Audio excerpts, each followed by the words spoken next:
Hey everyone, and welcome to another round of Hey, where the heck did my page go? Welcome to another round of Canje plays, and today we are getting into Explore at Valley of the Dead King. Um, this was put on my radar by another YouTube streamer, Rob from Rob's Gaming Table. He played a playthrough of one of the expansions called Sands of Shirax, and I was like, "What's that?" So then I was told that there were other streams of like that was the third in a line of of a series, and the first one started with Valley of the Dead King. And so I bought it, just the game, and then I played it.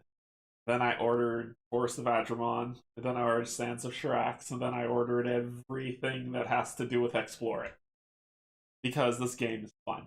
It ties a lot of the themes that I like, so it's a lot of fun. But hey, Kate, how's it going? Welcome aboard.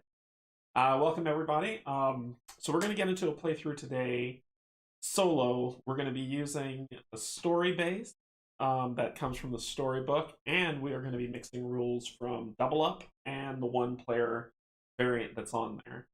Um, Only because this game is a challenge. It is not something that someone's going to jump into and be like, "Oh, I walked through that. It was simple." No. It's tough, but there are game variants that gives you a different challenge of the game. Plus, the board is modular, so you can switch things up. How many times have you played this since you bought it? Um, I've earned 3 valor, if that says anything, and I will talk about what that means. But I've played it a lot since I got it. This is probably my most played non-stream game that I've done for quite some time. I played this a lot, and I figured out the motions and how things go. There's still some questions on things that happen that I couldn't find a direct answer to, and I reached out to the developer, and he answered some questions, but I still had a few more. But if we run into them, we'll see where those go. But yeah, I put a pretty decent amount of hours into this game already. But it's fun. Every single gameplay is different. I died a lot, so it's gonna be a fun ride. This is a fun game, and it's not a game where you're gonna be like, oh, I beat that game. It was super easy. Nah, bruh. You're not gonna do that. You're gonna be like, when I beat every single time I've beaten this game, I've been like, yes. So, what we're gonna do? Let's get some information, and we'll get down to the table, talk through setup, and all that good stuff. Casual live streams on the horizon. Yes, yeah, yeah. I'm thinking of. So yesterday, on Discord, I was like, hey, does anybody want to see me do a stream? Because I can play a game. And so I thought of saying like, okay, I might do a segment like that where it's just I'll just go live one day and just be like, I can play a game. Y'all want to come watch? Watch. If not, okay, I'll be playing a game, and people who want to watch it later can watch it later if they care. So yeah. Okay, let's get some information. And what's up, Rodrigo? Welcome, welcome. This week my order should arrive. Force of Atramon and Sands of Rack. First experience in Hexplore It. Valley of the Dead King is the first game, so there's actually a story behind all of this. And what's really cool is that they all mesh together. Um, I know there's a fourth Kickstarter coming soon with the fourth chapter, and I think there's supposed to be 6. Yeah, this game has to get more views. I'm glad you're playing it. Yeah, yeah, Rodrigo. I enjoyed this game a lot. I think this is one of those sleeper hits where not a lot of people know about it, but a lot of people play it. But this game deserves some love. It's really good. It worked. All right, so let's get some information, and we shall get to it.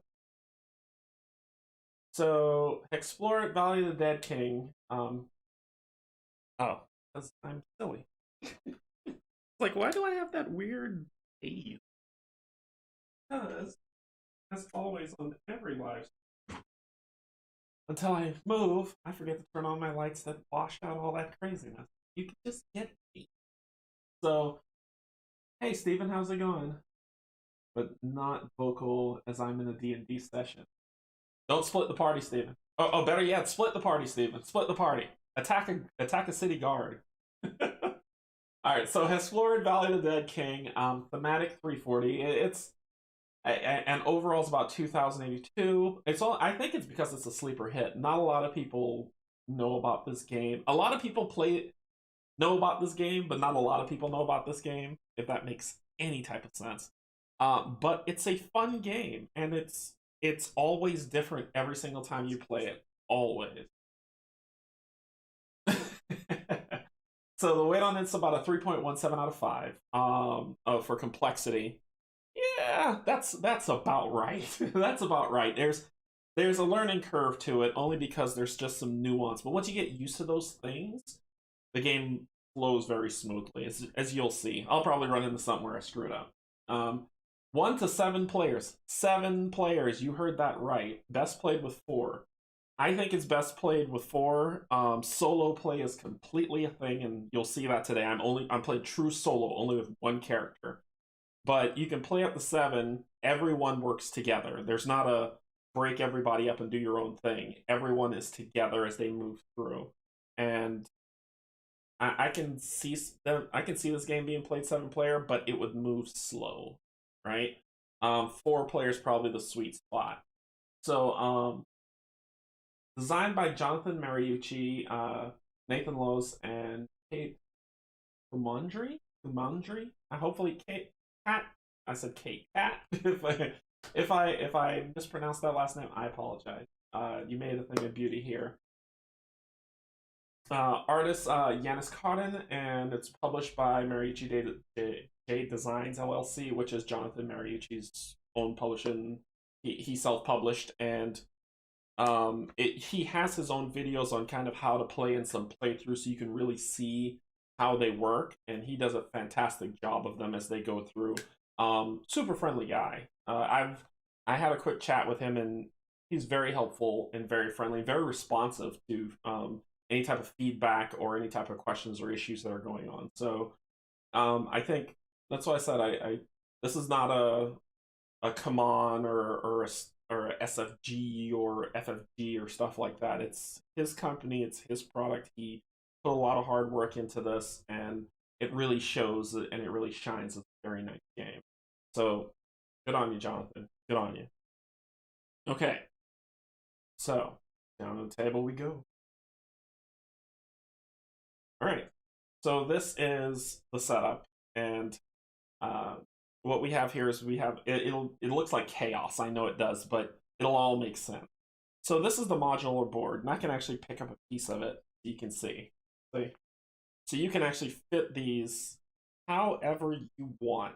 Flip them upside down. You could do whatever you want. And on the back of them, like as you flip them, they actually make a picture. So you can, if you want to stay true to like, okay, well, I want the picture to set up, and then so you can build the picture and then flip it over, and that'll be your game board. But every single piece builds out a picture, and the picture is what's on the box. It's what's on the main box, or what you saw on the intro screen and the screen when I was chatting with you. So, but it's still really cool, and these are pretty nice cardboard pieces. They're not bendy; they're very sturdy. But you can see they come in different shapes and sizes, and they pull off and add on, and you just click them in place, and they're ready to go. Like even this piece here, they pop this off. So they make the board so that you can shift it however you want. Like I put this piece in here, because as I was designing the board, I was just like, I'll put these things however I want and see what happens. And that's what I did. So neat. All right. So we've got a lot of stuff to run through. Let's go through it. Circumstances deck, bonuses, quests, stuff. All right. All these things. First of all, our character. Hey, Brian, how's it going? So our character. I asked my Patreons, I said, I gave them all the list of the characters in just the base game. So this is just Valley of the Dead King characters, not the umpteen billion other ones that go with the other expansions and add-ons, which I do have. And I said, which character would you like to see me play? And they had a tie between the Trap Specialist, the Necromancer, and the Apothecary. I played the Trap Specialist just to try it out. Eh, it wasn't my style. It's not that it was flawed, it was just it wasn't my style. Then there was the Apothecary who makes potions. And so I was like, cool, I can make health potions. But then I looked at the Apothecary is really great for two or more players because the Apothecary is a buff. The Apothecary's job is to buff the party. So if you're playing with 4 players, I would play the Apothecary because then I can just start buffing characters and making them stronger and stronger and stronger. So the one character I have not played in this game is the Necromancer. And so I grabbed the Necromancer and I named him Nessian. And he is an interesting character. He says pain is temporary. This may hurt. So he has the board has these lovely abilities, and it's a dry erase board. So you can, and I understand why Jonathan did this, because otherwise you'd be filling out a lot of paper, and you can write it on. But if dry erase boards aren't your thing, that's not a big deal. Just whip out a sheet of paper and write on a sheet of paper. And so, but I like the dry erase boards. They're clean, they're solid, and on the back of them, there's a picture of my Necromancer. So every single class, when you flip them over, there's an image on the back. As you can see, these are the base ones that come with the base game. All this are the characters that come with the base game. All this. So you get these just to start. And you have to choose between all of them. I've played probably 50% of them so far, but each one of them has a different image that's on the back for the different classes that you will see. Each one of them, it's just, and it's beautiful artwork. It's beautiful artwork. So you see like really cool designs. That's the Trap Specialist, I believe. No, that's the Nomad. So there is a Minstrel, so party buffer. If you notice on the top side here, it'll say the types. There's Striker, Utility, and Healer. Healer class. Health is an important thing in this game, so I didn't pick a healer. I picked the Striker, which is DPS. But these, if you're like, I need variety in a game, you don't get more. I mean, come on, this is insane. And I know on his on Jonathan's website that there is like a random generator. If you're like, who do I want to play today? You can go on there and it will pick a character and a class for you by default for you to play. So that's the characters. The classes is all this. These are all the classes that come with a base game, not expansions that adds to this, but base game. So you get to choose from all these different types, like a troll, an automaton, an orc, a centaur, oh yeah, a gerblin, and a lizard man. And what we're playing with, because I want to develop a little story here, I'm playing with the half-elf. So what happens with this, and I'll show you this card a little bit closer in a second so we can break it down. So what happens with these characters is you have their attack ability, so this is if you're just going to strike them straight up, their defense ability, their first mastery or their first magical attack that uses energy or mana, right? And their second mastery that uses energy or mana, and those are indicated here and here, which get a little close. You can see it. There you go. So you see, his starting thing for the Necromancer is going to be 1, 1, 2, 3. And then his starting health will be 4 and energy will be 6. But these will get buffed by the class. And then there's abilities that he has here that we get to use. So this is the first mastery, this is the second mastery. And then this is for any items you get, gold, food, which we'll talk about. And then these are the areas that work against you, where you're going for navigation, looking for treasure, and this is if you need to eat food or not. Yep, you gotta eat food in this game. Very important. Because you can starve to death. Alright, so the class breakdown, race breakdown card, not class. The race breakdown card, and all the backs of the races are the same, so you can shuffle them up if you want, and then deal out the one that you want. So the race breakdown is about the same. But I went with the half-elf. I went safe, and people will be like, oh, you went too safe. I would say for this first playthrough, I've tried a lot of the different classes, and um, I come back to this one whenever I want to live. Whenever I'm like, okay, I want to live. So the half elf, his favorite opponent is creature. That means if any of the circumstances, and we'll talk about that in a second, if any of the circumstances says creature is the type, I get to roll this hex dice against them and add that to my attack. These are my buffs that I get, so I get +1 more energy, so I go from 6 to 7. I get +1 attack, +1 to defense, +1 to second mastery, to navigation, and to survival. So also I have this lovely ability. Half elves are swift learners and wanderers by nature. Once per game turn, not once per game, once per turn. It should just say once per turn. For 2 energy, the group gains the benefit of moving cautiously even if you didn't do so. This is why it's safe. This is why the elf is the safe bet, because of that skill alone. We'll talk about movement when we get into it. Like I said, there's a lot of nuance, but it's fun. It's fun. Trust me. Trust me. Stay with me. So what we do here is we start penning stuff in. But there's more for me to do to set up. And it's not too much more. It's just that's the reason why I haven't written anything in yet, except for my food, where I drew a line right here that says that's as much food as I can carry. Okay? So once you hit that line, you can't carry any more food. So you can't say, I'm going to buy ridiculous amounts of food so I never have to worry about it. Nope, you can only carry so much, and then that's it. So, and the 2 at the side means that if I have to, when I do a survival check, if I fail it, I have to consume that much food from my stash. Okay.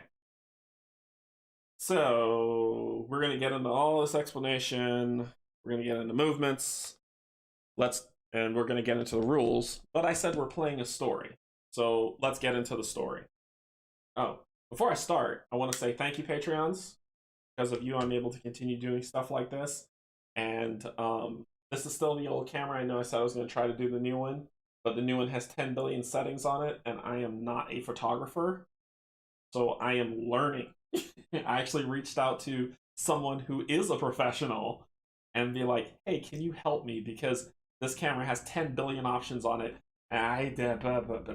So we'll see how that goes. But I can tell you that when I move to the new place and I set up the new playing area, that's the camera that's going to be taking over full time. So Patreons, thank you so much for making that a reality. YouTube subscribers, I want to thank you as well.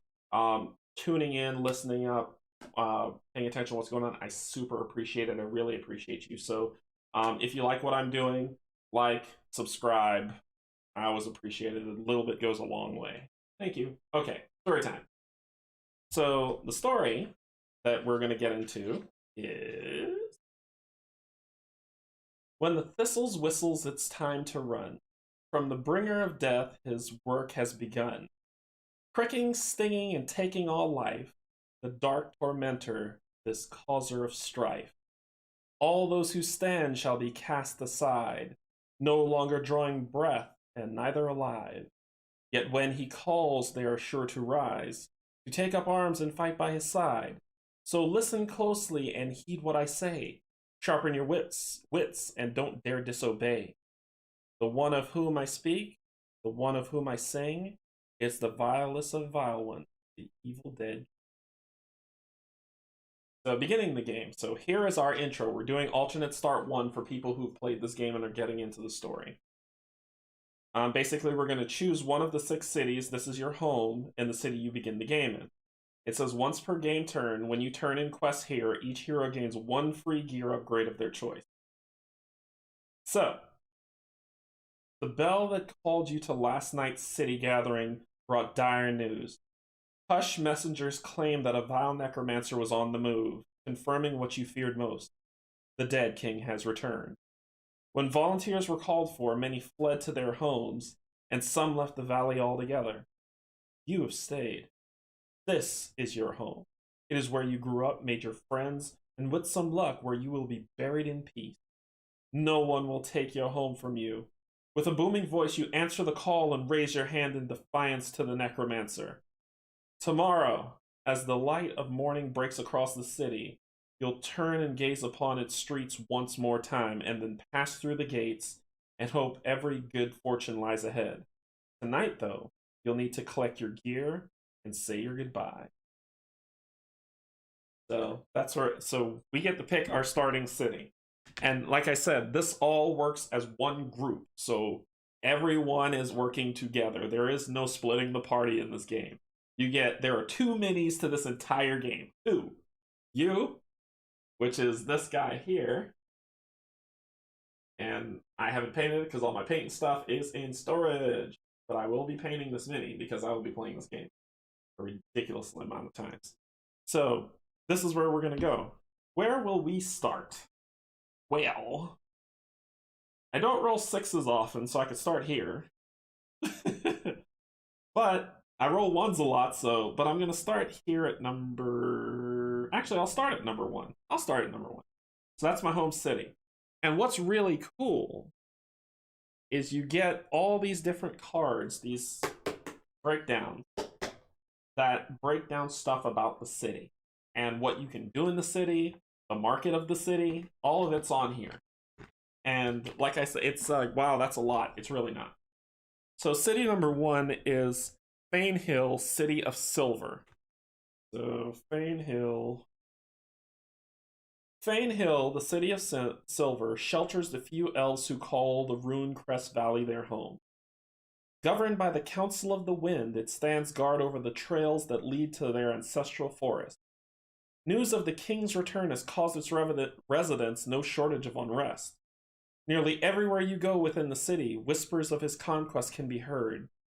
Some have left, but many believe they must stay and fight for their home, regardless of the looming threat.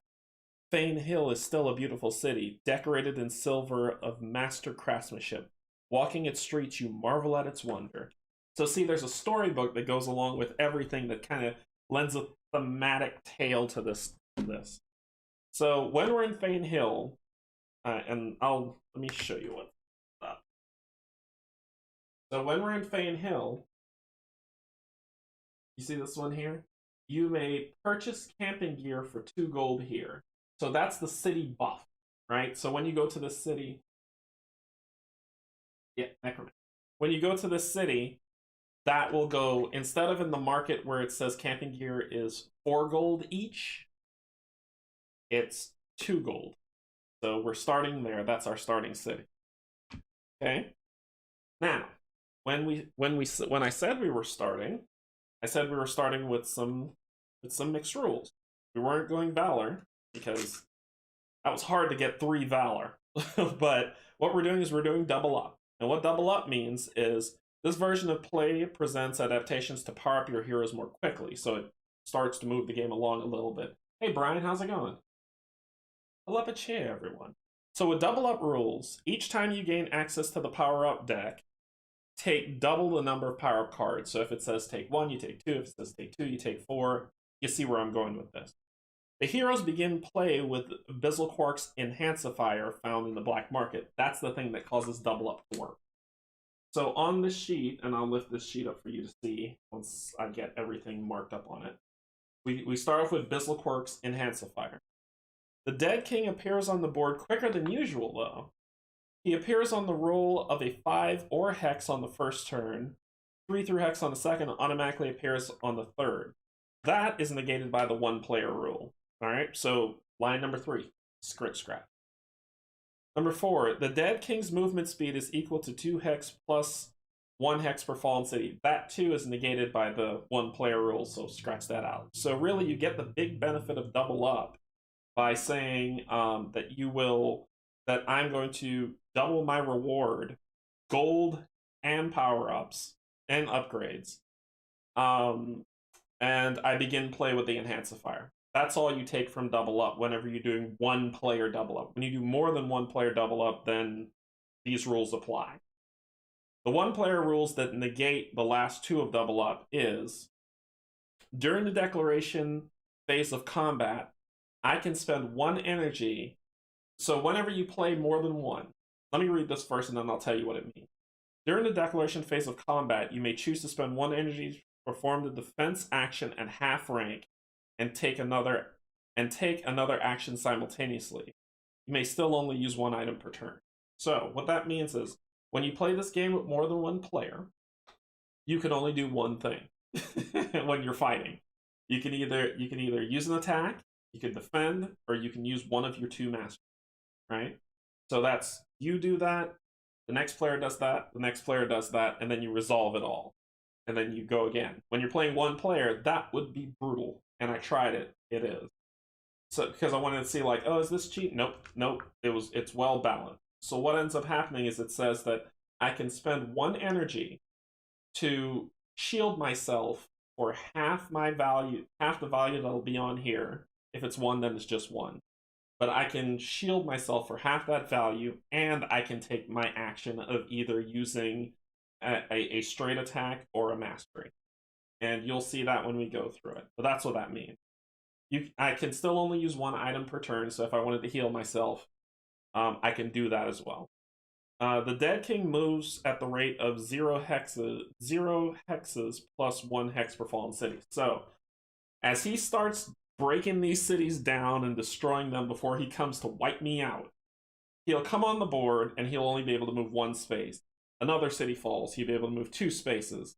Another city falls, he'll be able to move 3 spaces.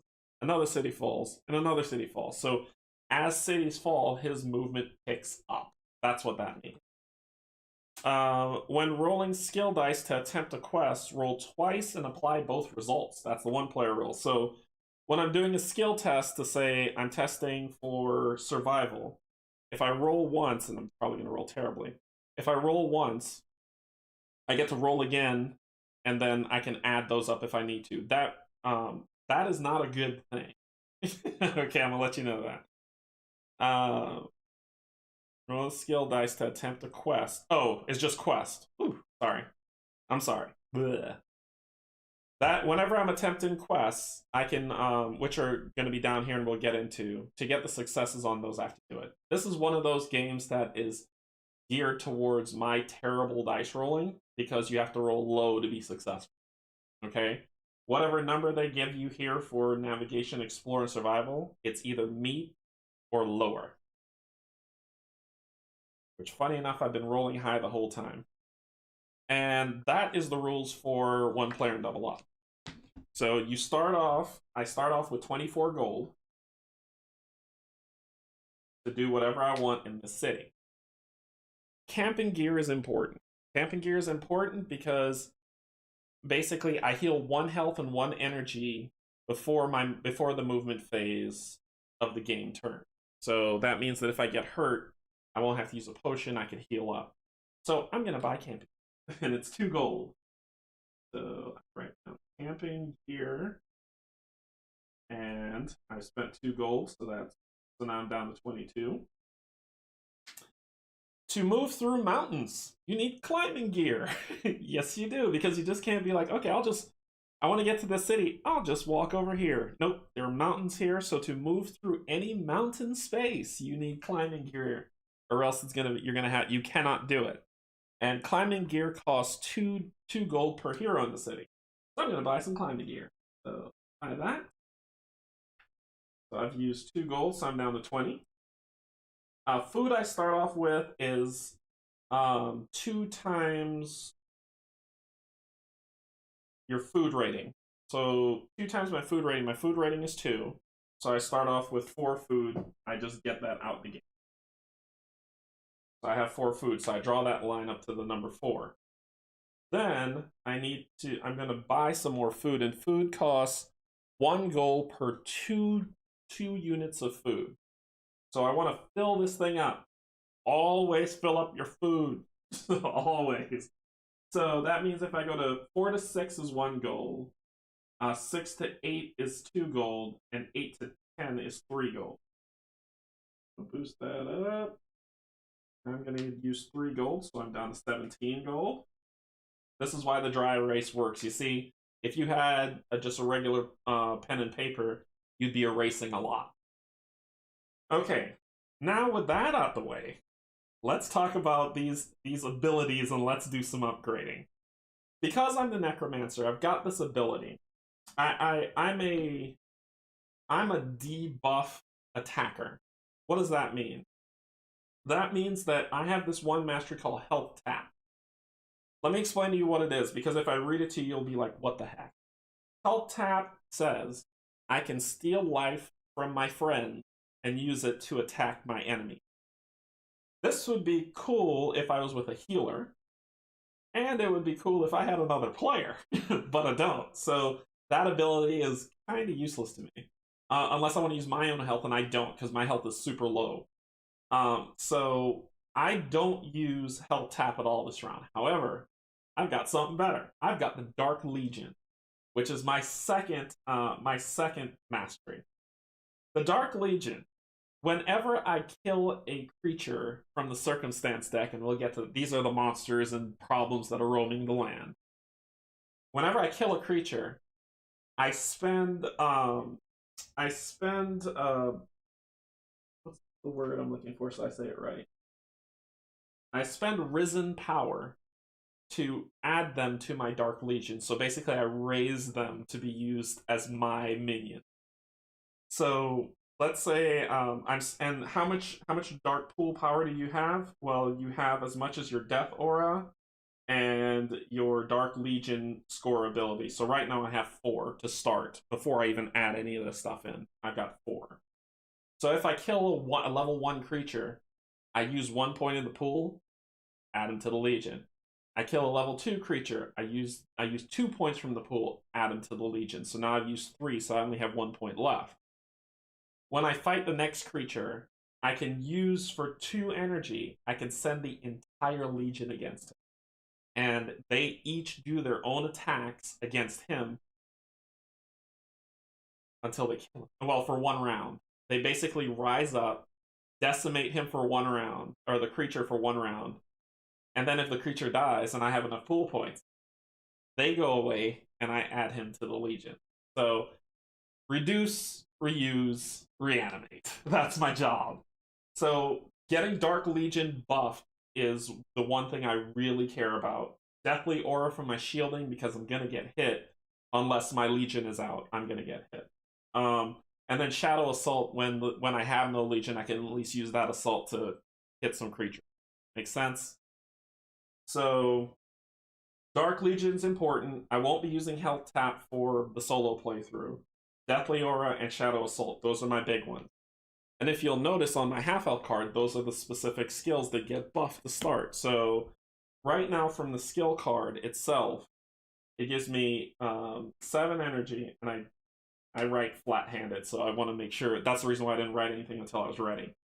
So for Shadow Assault, I do want to, it gets 1, so it's at 2.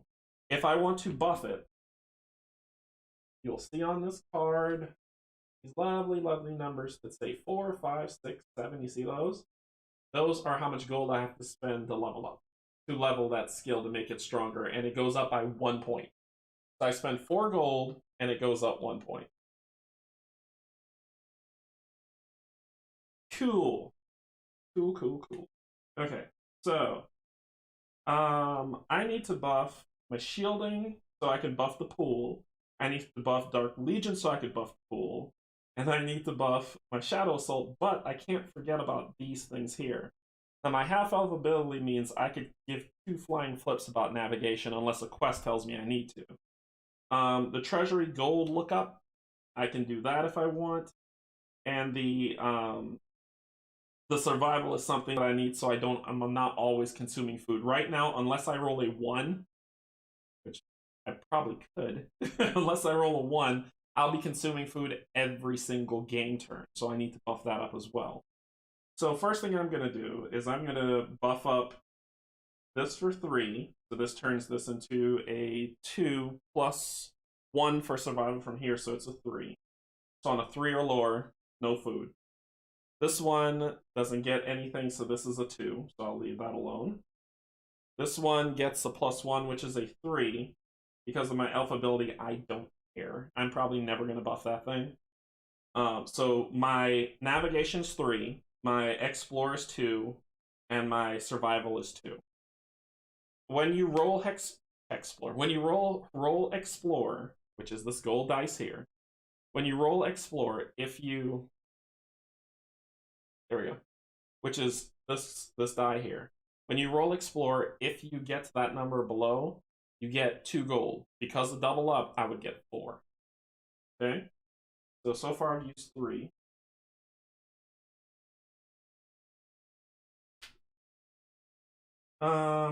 Because I'm also pokey punchy, I need to get some potion. If I drink a potion, I heal 3 health and 3 energy. So I'm probably going to get 2 potion to do potion times 2. That does not look like a 2 at all. That looks like chicken scratch.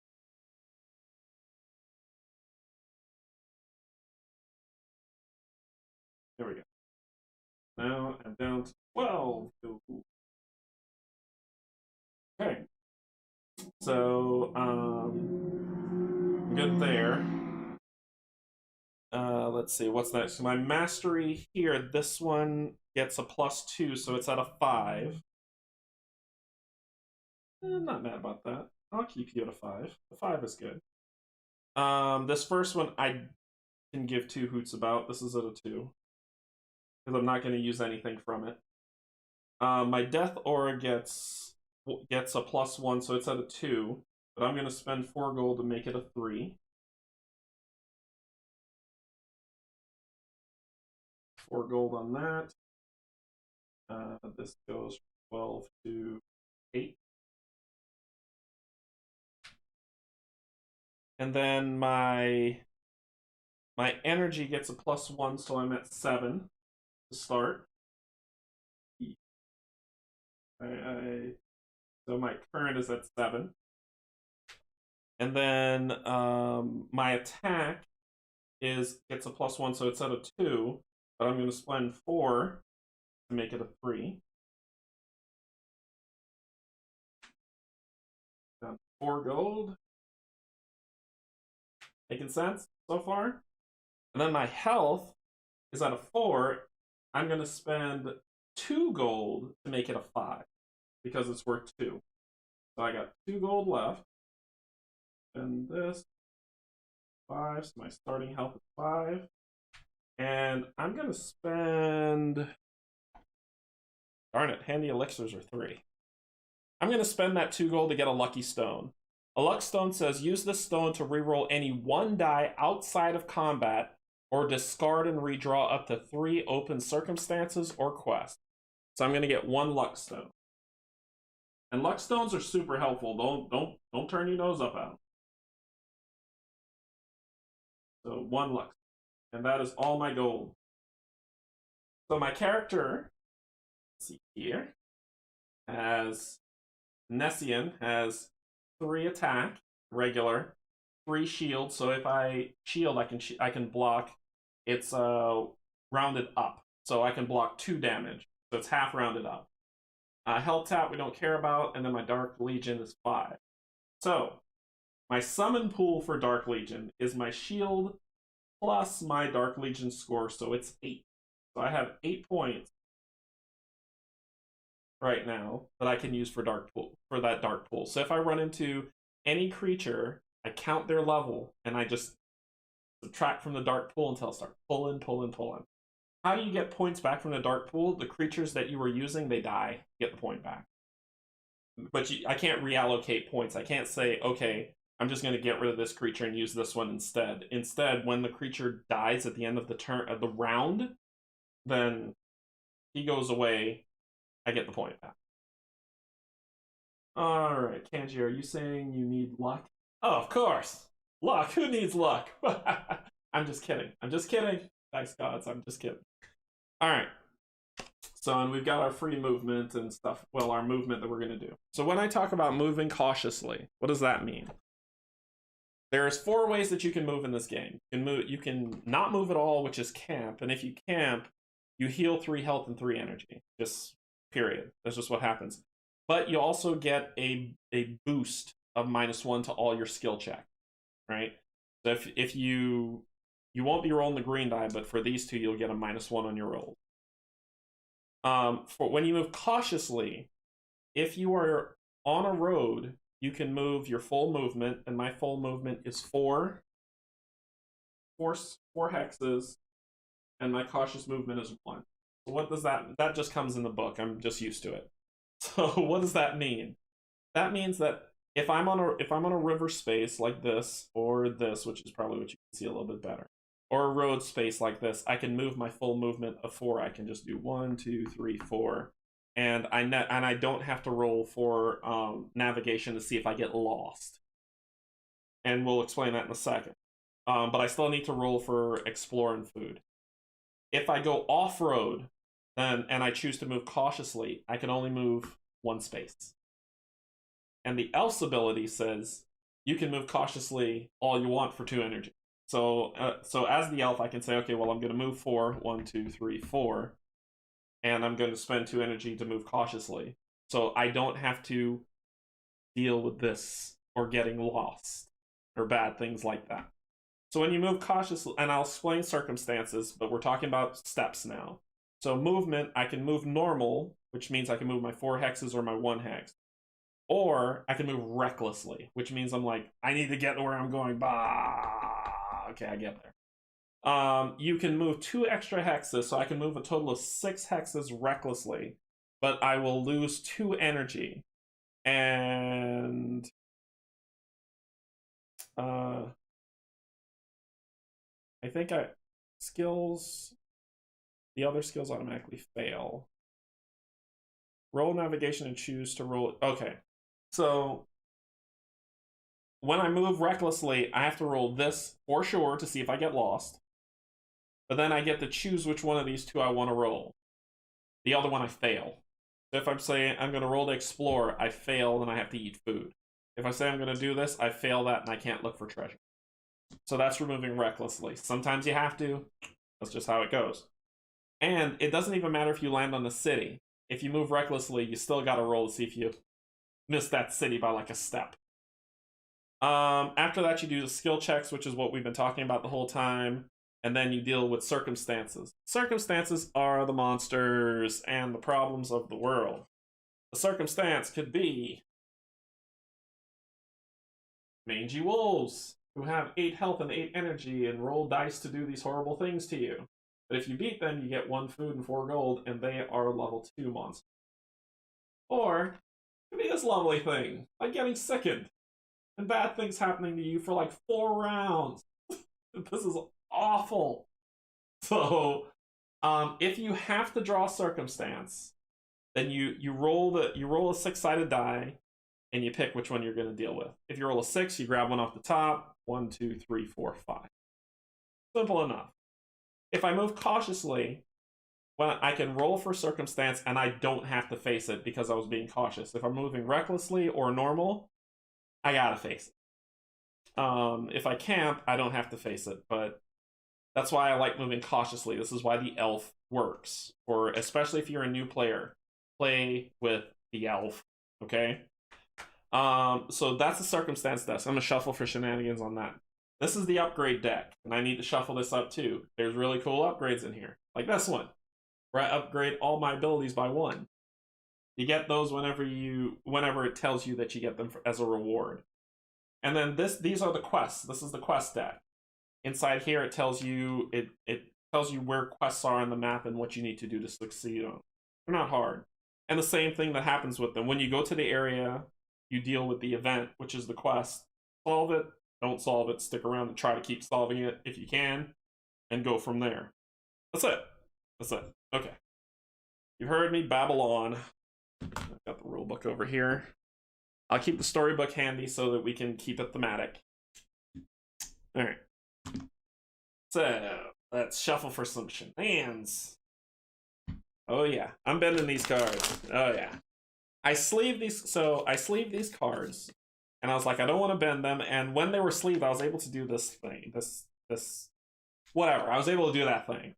But they don't fit in the box that they came in if you sleeve them, which isn't cool, and there's no storage solution yet for this game.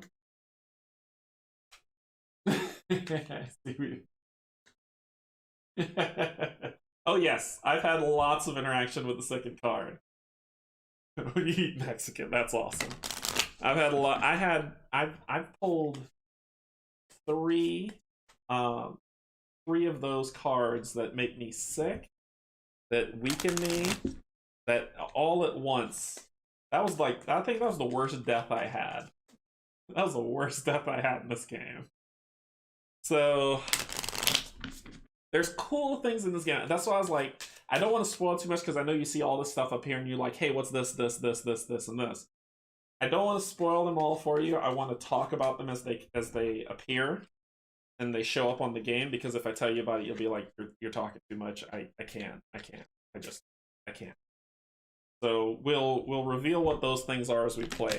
I've run into every single one of those things since I've been playing. Alrighty. There's a lot of quests. Let me show you how much they are, because I need to shuffle for shenanigans here. There are a lot of quests in this game.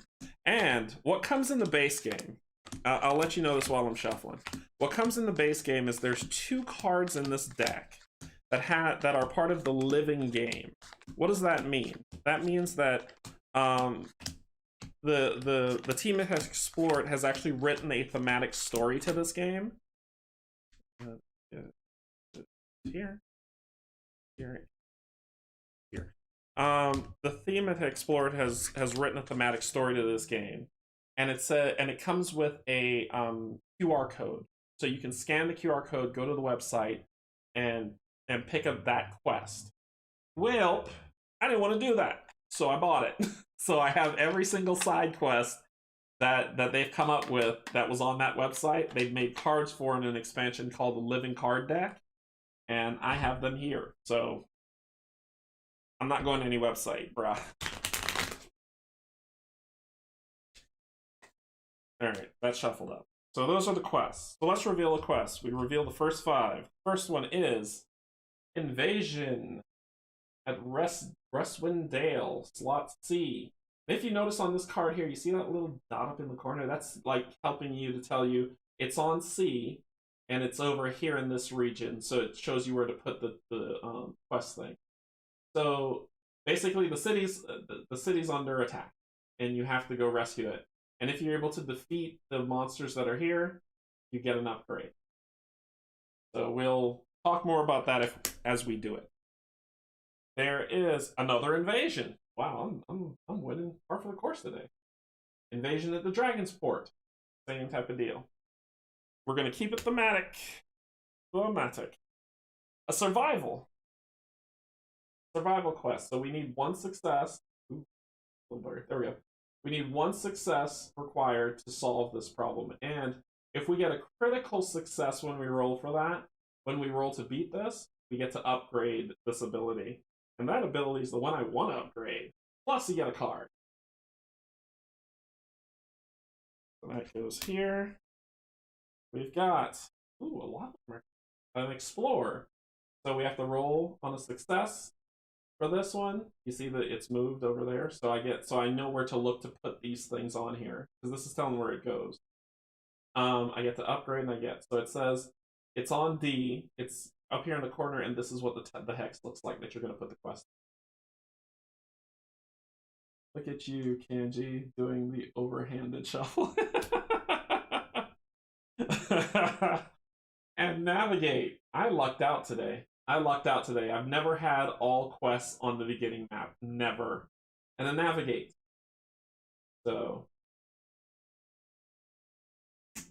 that's all of them. So I take these quest tokens, which is these ones here with this big question mark on them, and I put them in their places. So C, A, B, C. So this city's under siege. There's a quest here. A is here. This city's under siege. It kind of works. A also is down here in the mountains. That's here. There's a quest right here above me. That's pretty. D is here. It's up in this corner. Yep, there it is. It goes here. You put them there. And B is here because it says B up here in the top corner. And it is at this niche. It's right here. So those are the quests that start this game. And you can go through and do them. Oh, you bet your bottom dollar I'm doing that one. Anyway, now we deal with the circumstances, because invasions need stuff. Stuff needs to be invading, right? So there is a lot of circumstances. Let me tell you a funny story. There's a creature in this deck called the Will-O-Wisps. They are a level 1 creature. They have 4 health. 4 health. I just had to hit with Messian, I would just have to hit them twice with my regular attack to kill them. 4 health. Right? I rolled. I rolled 5 nat 1s in a row when I rolled for their attack. And their nat 1s let them block 15 damage. Straight out. 5. They killed me. The Will-O-Wisps killed me. It was the shortest game I'd ever played. And that actually made me love the game completely. Because it was like, even the base creatures can destroy you. And with my dice rolls, the base creatures destroyed me.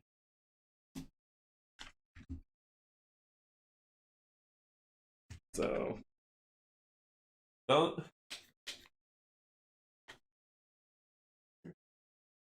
Jamstrat? I was thinking about getting this game. Yeah, Jamstrat. This game's a lot of fun. So stick around. It's going to be fun. It's going to be fun. Hey, Dale. How's it going? Dale, I wanted to tell you that, you know, a lot of people do the this person made me buy. You made me buy something. You made me buy a game. You made me buy Warp's Edge. I watched your playthrough of it, and it was your playthrough was fantastic. Dice had a death of many great gamers. That's true. Your playthrough was fantastic of Warp's Edge, and you made me buy it. So I have Warp's Edge. Thanks, Dale. Alrighty.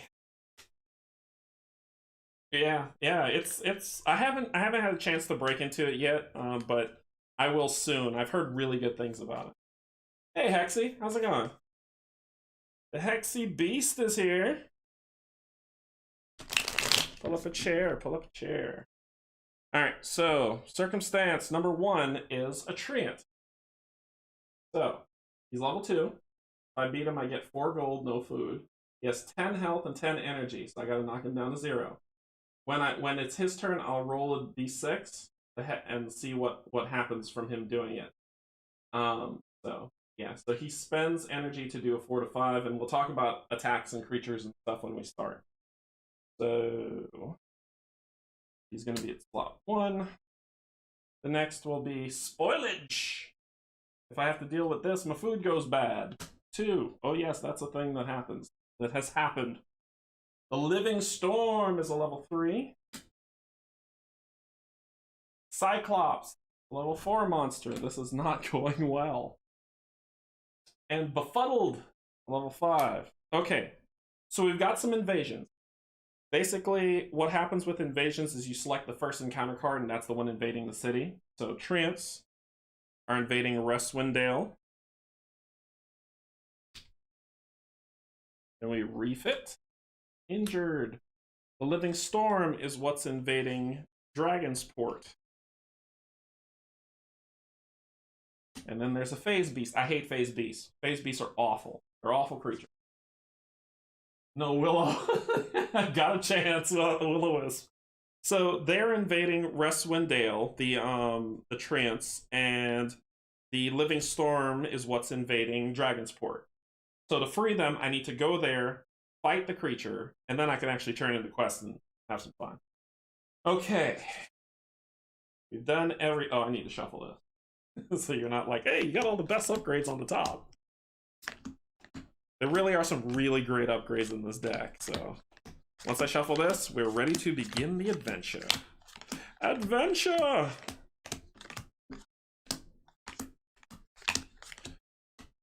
And it's been fun.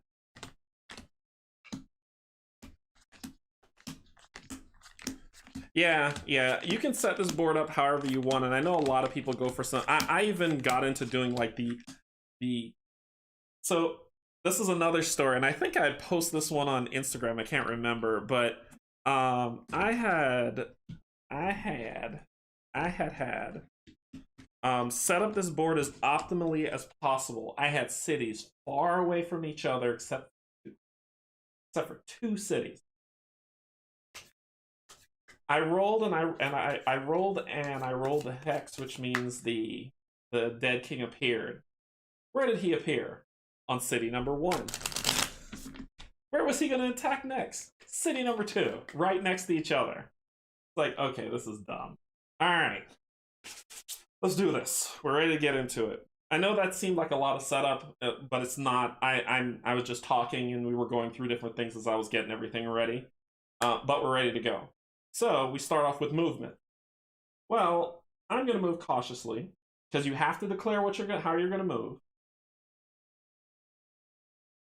And then I've had him appear in turn so many times. Yeah.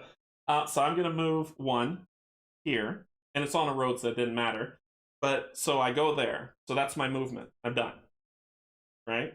Next round, next phase is the skill check phase. So I moved along a road, but I moved cautiously. So I don't need to roll that to see if I get lost. But I do need to roll these 2 dice. I need to roll a 2 or lower on the gold die and a 3 or lower on the blue die, which is for explore and survival. So I rolled a 2 on the gold die, which means I would usually get 2 gold, but I'm playing double up, so I get 4 gold. So I get 4 gold.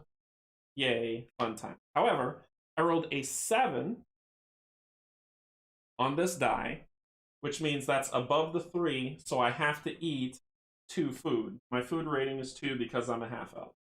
So I have to eat 2 food. So I'm down to 8 food. And 8, yep. So I'm down, so I have to eat 8 food. That's that.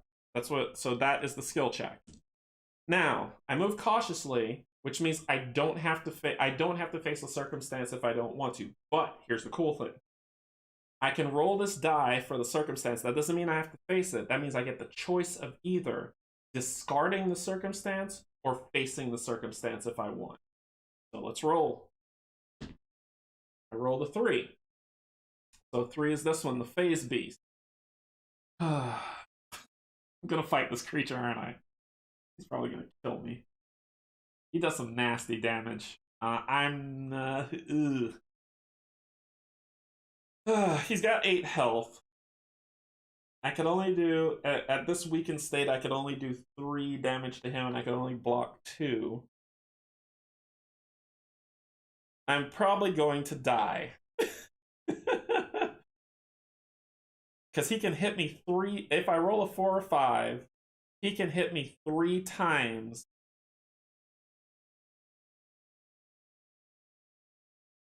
Energy, unyielding. Target triple unyielding energy. Target will suffer any damage. Target who suffers any damage may not use energy next round. So he can... Ooh, he can kill me. Nope, I'm get rid of him. Not gonna risk it. I've died that way. So I pull a new card, which is Bandits! Bandits, which is an event. Alright, so I get rid of him. That's the end of that phase. That's the circumstance phase. Then we go to the event, which is where I landed, which was this guy. So this says, the Bandit Prince's men have established a roadblock and demands a tithe from all travelers. Money. The elves have asked you to venture there and disband the ruffian. Now, I am going to do this, which means I need to roll to see if I get a successful survival check. But there's a challenge. The challenge is, if I camp here next turn, if you do, you lure the branded prince from his hideout and may battle him here. He is denied his passive ability in this fight. If you succeed in defeating him, the group gains twice the single and group rewards for this battle. Okay, who's the bandit prince? He is a boss. Oh yeah, there are boss fights in this game. The bandit prince is this jerk right here. He is a boss that has 25 health, 16 energy, and then these are his attacks. When you beat him, you get upgrade, a single reward upgrade, a group upgrade, and a chance to open up the black market so you could buy stuff there.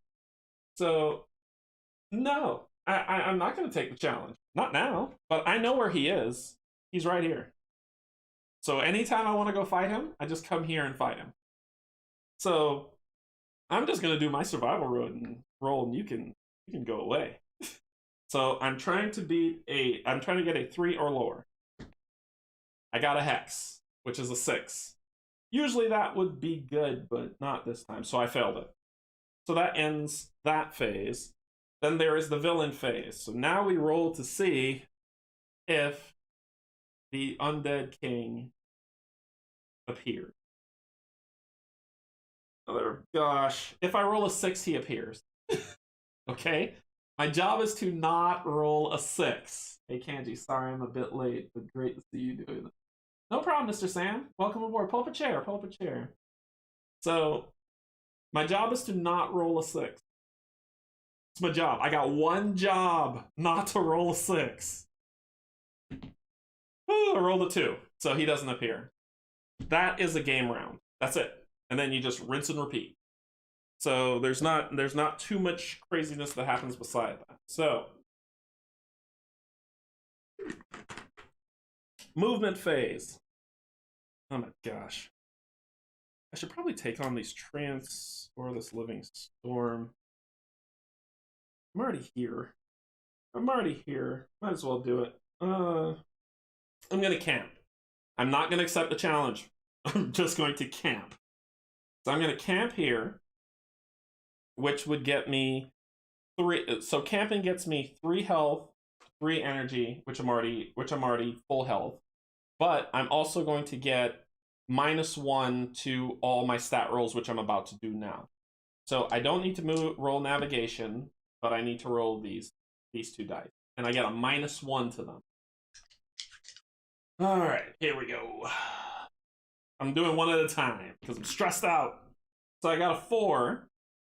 -1 is a 3, so I don't need to consume food. I found food in the wall, and I'm fine. I rolled a 10. That's a fail. Whenever I need to roll 10s, I don't roll 10s. And when I need to roll 10s, I don't roll 10s. And when I don't need to roll 10s, I roll 10s. I don't know what I've done. Anyway, I don't find anything when I explore. So that's the end of the skill phase. The circumstance phase, I didn't move, so I can roll to see if I want to get rid of one of these things. Clear it out. I got a 5. Yeah, bye. Bye-bye, befuddled. Bye-bye. Frozen portal. This is this thing. So should this pop up, I will let you know what happens. Like, we're not going to waste too much time with it, but something happened. All right, so that is the circumstance phase. I'm back to the event, which is this one. So I'm going to roll this. 3 or less. I rolled a 5. You are killing me. That is that. So now that is the end of the event. So now for the Dead King arrival. Now he appears if I roll a 6 or a 5. Okay? So at first it's a 6, and this is only with 1-player rules, okay? Otherwise, it starts beefing up. So at first it's a 6, then it's a 5-6. Next round it'll be a 4-5-6. Next round a 3-5-6. So he's coming out. It's just a matter of time. I play a true solo. It allows you to spend power in order to defend. Yep, that's what I'm doing. I'm doing true solo for the defendant. A 2! So he does not come out. Next round. I'm camping to get the -1 because I'm gonna be. I really feel like, because as soon as I finish camping, I'm gonna go up here so I can gain the free card from here, plus deal with the invasion and gain the other card from there, getting 4 cards. I just have to do it. It's driving me crazy. So I'm gonna camp, so I'll make a -1 again. I know this sounds a little stagnant, but it's because my dice rolls are terrible. So I got a -1 for both. So I got a 1 on this one, which I get 4 more gold, so I have 8 gold now. But I get a 8, which is a 7. I have to eat 2 food. I'm down 6. Down 6 food. Okay, so that's the skill. Circumstance, I didn't move. 3. Bandits. Your gold has been stolen. Each Each hero loses half of their gold. Each hero rolls a skill. If any hero succeeds on all 3 skill, no, no, no. Ooh, brigands. I've made them my minions before. Woo-ha. Woo-ha. Because the necromancer isn't the only one. There's actually a summoner who, after I beat them, I put them in my summon pool, and then I bring them out and terrorize people with them. That is awesome. I mean, the designers cared about solo mode. It didn't just it's not slapped on at the end at all, Brian. It is integral. It is there. I got rid of bandits because I didn't have to play that foolishness. Then the event. Come on, come on, come on. I rolled a 9. Okay, I'm gonna go fight a creature. So now he on a 4, 5, 6 he appears. I rolled a 3. I am wasting this. So let's go fight a creature and then come back to this because this is madness. So I'm gonna do. Let's see. I get to move 4 along the road. 1, 2, 3, 4. One last time. One last time. One last time. One last time. This is it. After this, I'm leaving. One last time. Alright, I have to consume food and I didn't find anything. I rolled a 10 and an 8. So I'm down to 4 food. This is it. Oh, circumstance. 1. Bye-bye. That's a sickness. Ancient Fortress. The Discovery. Alright. Now. Come on. I rolled a 5 instead of a 3. I'm leaving this. This is ridiculous. This is the worst I've rolled in a long time. Alright, so now he's out in a 3 to a 6. I rolled a 2. Top of the round. 1, 2, 3, 4. Let's go fight some creatures so you can see that instead of me piddling about with the survival check. I moved along a road so I don't get lost, but I still have to roll these 2. I rolled a 2 on this, so I get 4, so I'm at 12 gold. And I still need to consume 2 food, so I went from 4 to 2. Which isn't cool. I'm almost out of food. And then I moved cautiously, so I don't have to deal with... Well, I moved along a road, so I get to get rid of or deal with one of these. I got a 6, which means I grab from the top of this.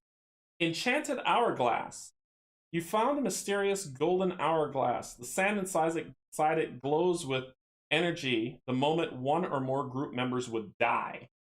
Roll a 10-sided die and add the result to each of the dead members' current health. This die may hexplode. Yes, hexplode. The hourglass crumbles to dust after the one use. So basically, this is extra life. You got a new life. So that's what that is. And hexplode means that if I roll this, I say this with this, it hexplodes, which means I get a 6 crit.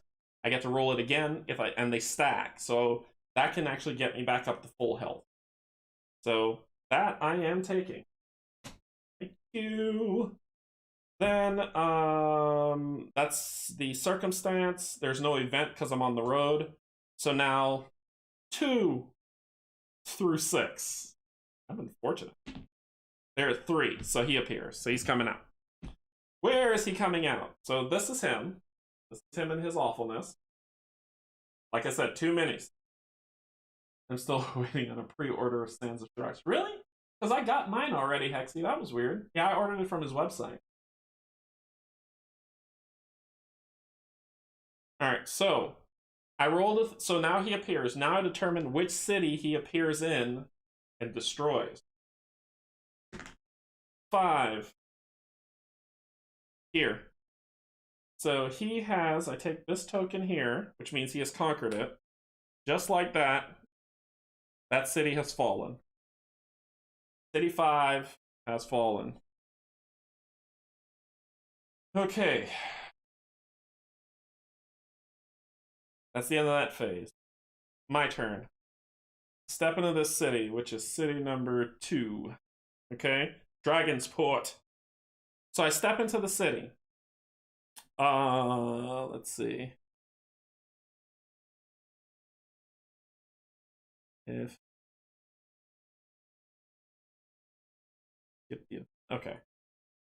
So now I roll for this foolishness. Let me make sure. There's a card on here that tells you how the game runs. I'm sorry, my brain's going flat on if I enter a city if I have to roll these. I think I do. I've been playing Arkham Horror, so my brain kind of went a little dry for a second.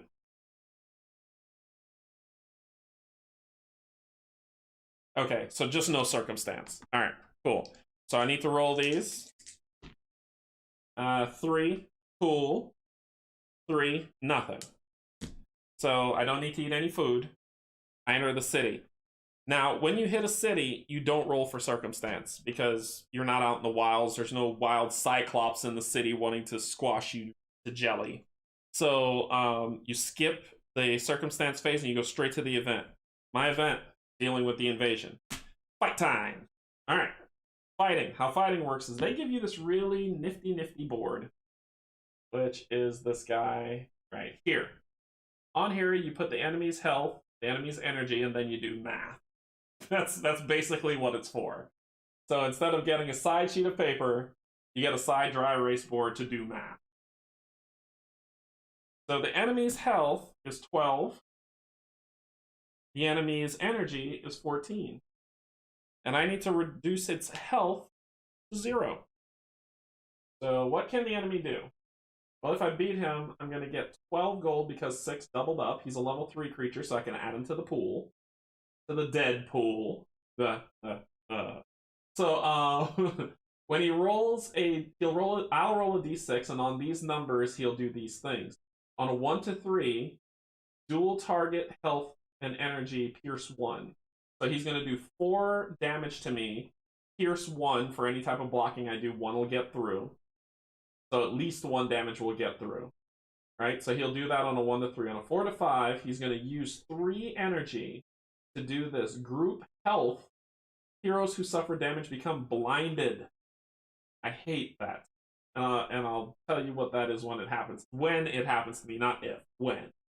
And if he rolls a 6, group energy. Roll a 10-sided die. Target suffers the result as piercing energy damage. So he starts burning energy off of me. Okay? So, how battle works is over a series of rounds, right? I'm no longer in this main game phase. I'm in battle phase. I go, he goes, but all of our resolutions happen together. So if he kills me if I bring him to 0 and he brings me to 0, I die. It just happened. They all happen at the same time, but the order is players go, then the creature, and then you add everything together, and then you do everything at once. So I go first. Well, I'm going to spend that lovely 1 energy to shield up. So my shielding is half my Deathly Aura, which is 3, rounded up. So it's 1.5 rounded up, so it's 2. Okay, so I've got 2 shield up. And I get my action, which is 3, to do 3 damage to him. Okay, so I'm trying to do 3 damage to him, and I got a shielding of 2. Roll this to see what happens to me. Probably. There we go. A little bit tighter. You roll a 2. So on a 2, dual target damage, dual target health and energy. Piercing 4. Health and energy. That hurt. Okay. So dual target health and energy means that if we're playing more than 1 player, both of us would get hit. But since I'm playing 1 player, I just get hit once, right? Dual target health and energy means that he's hitting my health and my energy for 4. Ow! So I block 2, so I take 2 damage, right? One of them is piercing, but I still take 2 damage. So I go down to 3 health, and my energy gets a knock at 4, which it goes down to 2.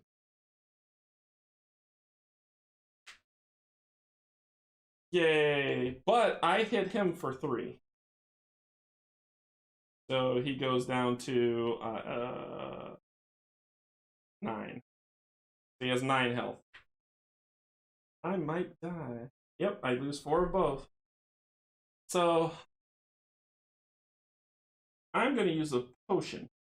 That's what I'm gonna do. So I can use an item as a free action. It doesn't cost one of my actions, but health gets added, I believe, at the beginning of the... Or it happens at the end, I believe. Let's see the order of operation for battles. Like I said, it's been a minute. Sorry, my head's still in Arkham Horror. I will tell you in 1 second. Combat. Declare hero actions. Opponent actions. Resolution. All actions take effective immediately. Record all damage. Apply conditions, if any. So can I use a potion before each player declares 4 abilities they're going to do? 1 player records each hero's total on the battle mat. You do not need to specify a target at this time. Roll any favor damage. What is he? Oh, he's a spirit. My favorite creature. Let's talk about items. Let's see. I want to make sure that I do this thematically because I'm like, oh, I heal. Hey, I heal first and then I hit. But I want to make sure here. There's a specific order of resolution. Here it is. Resolution phase. Resolve damage and conditions. Effects that reduce damage are calculated. Effects that reduce damage are calculated first. Then all remaining damage and healing is calculated. So I could go to 0 and then heal back up. So I'm going to use a potion. Then I'm going to use 1 of my energy again to shield.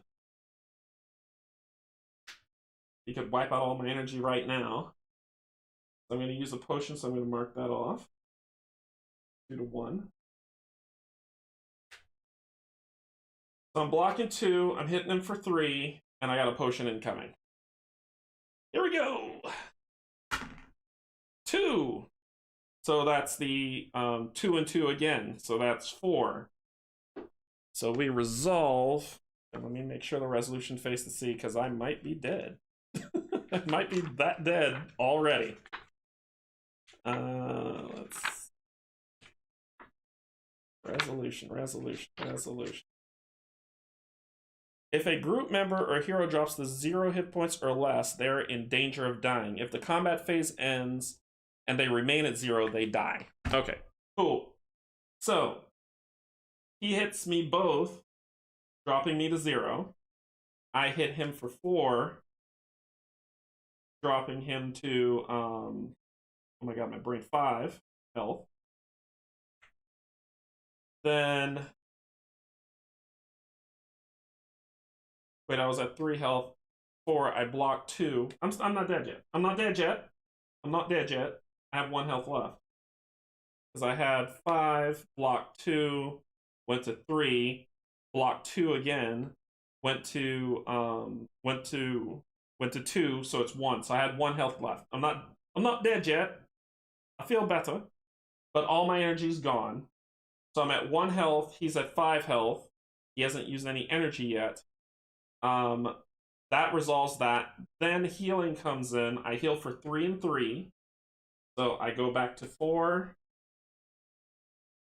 and 3 energy. I'm still alive. Level 3s are hard. Okay, cool. And that's the end of that. Next round, I'm going to use my next potion because I know what's going to happen next. So I'm out of potions. I'm going to hit him. Oh my god. This is insane. I'm going to use 1 to shield up. And then I'm going to hit him with Shadow Assault. I should have upgraded it to level 4. Darn it. So I'm going to hit him. Come on. Not 3. 6. So I roll a 6. 6 says Group Energy. Roll a 10-sided die. Target suffers results as piercing energy damage. Yes. That's a good thing. It's a good thing. So I roll a 10-sided die. I rolled a 7, so he's gonna hit all my energy off. Oh, but if you run out of energy, it translates to life damage as well. So he took 2 off of 7, which is 5, which leaves 5 left to come to my health. And I'll explain all this in a second. I'm just working it out in my brain. I block 2, 3 gets through. I'm down to 1 health again. So, what happened? I had to roll a 10-sided die. I rolled a 7. That's coming in as energy damage to hit me. I had 2 energy left. So he knocked out my 2 energy, which leaves 5 energy damage that hasn't been accounted for. That 5 gets applied to my health. So my health got knocked. I blocked 2 of them because of my shielding. So that left 3 health coming in to hit me. That took my 4 to a 1. Then healing. I go back up to 4-3. Okay, I need that not to happen again, because I'm going to die this time.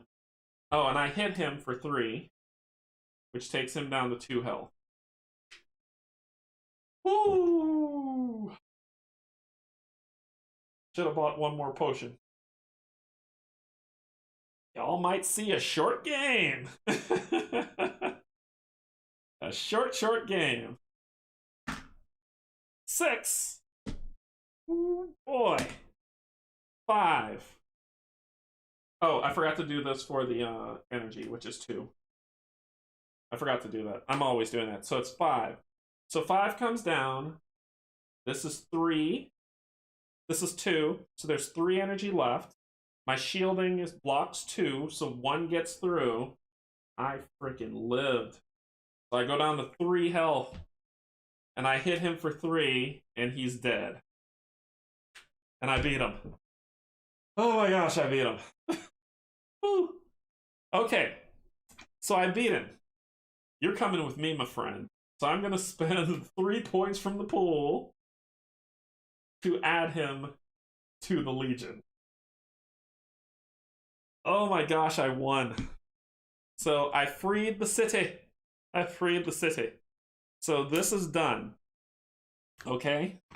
So that was the event. At least it's quick to set up. You're right about that. So I lived. I lived. Okay. So you all saw a combat round and how close it can get. But that's the event. I went through the event. So now it's the villain phase. Now we're back out to the game phase. He's going to determine which city he's going to have fun with next. So we roll a 6. City number 1, which is my home. So he's going to put his sights, and you get this lovely token, this one that looks like his face, and you put it on city number 1. So next round, he's going to start popping his happy butt over to the city to tear it down. And once he lands on the city, it falls. Okay, so that was the end of that phase. Awesome. So now we're back around to the next round. Movement. I'm not going anywhere. I'm turning this in and getting some upgrades. So I get 3 and 3. So I'm at full health and 3 energy. -1 on all the skill checks. So, where were you? You were here. So, hard fail. Really hard fail. So I'm out of food. In the city, I have no food left. But that's okay. I'm gonna take care of all that right now. So that's my skill checks. Circumstance, I don't do circumstances. I'm in a city. So the quest is over. So we skip circumstance and we go to the event. Oh yeah, it's happening. The event is, I'm going to turn this bad boy in. So I'm turning this in at the city. If I was able to get, actually, I'm thinking of retconning that. Because the rules say if I move to this, I get double. 1, 2, 3, 4. I wouldn't have the energy. I wouldn't have the energy to move. You know what? I'm gonna risk it. I'm gonna risk it. I'm gonna risk it. I'm gonna risk it. I'm gonna risk it. We'll retcon that. Pull it back. I'm still gonna suffer the same stuff. So we're gonna retcon that back to movement. I'm gonna move 1, 2, 3, 4. I'm along a road, so I still don't have to roll if I'm lost. I'll still say I failed this and I ran out of food on the road. And not turning in that yet. So I have to. So I moved cautiously along the road. I rolled 6. All right, this works out. This works out. The cave system. This cave system is beautiful and horrible at the same time. Let me tell you why. You've uncovered a huge cave system. Place the cave system token here. Roll the 6-sided die and add 2 to the result. Draw this many circumstance cards and place them underneath this card. You may enter the cave system. And if you do, you have to beat every single thing in a row. If you win, so it's like, wow, that's hard. If you do, let's see, you gain double the bonuses for each circumstance played and a power-up card if you survive. Exit the cave at any mountain on the game board. Muha. Of course, I'm not gonna go into the cave now. I'm not crazy. But cave system, so that's this token right here. Put this here. And then I'm gonna roll a 6-sided die. Yep. So I roll this. So it's 5 plus 2, 7. So I do 1, 2, 3, 4, 5, 6, 7. And you put them under here. That means that if right, it's getting a bit late. Later, Hexy. Thanks for joining.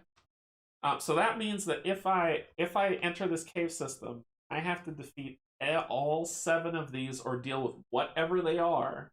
And if I'm still alive at the end of it all, I get double the rewards for these. Which means that, let's say one says give you 6 gold. I would get 12 gold plus double up. I'd get 24 gold. So this is how I won my first game. I lived through a cave system by the skin of my teeth. And doing that, I was able to win this. So this is the cave system. I'm putting it over here. So it will sit here waiting for me.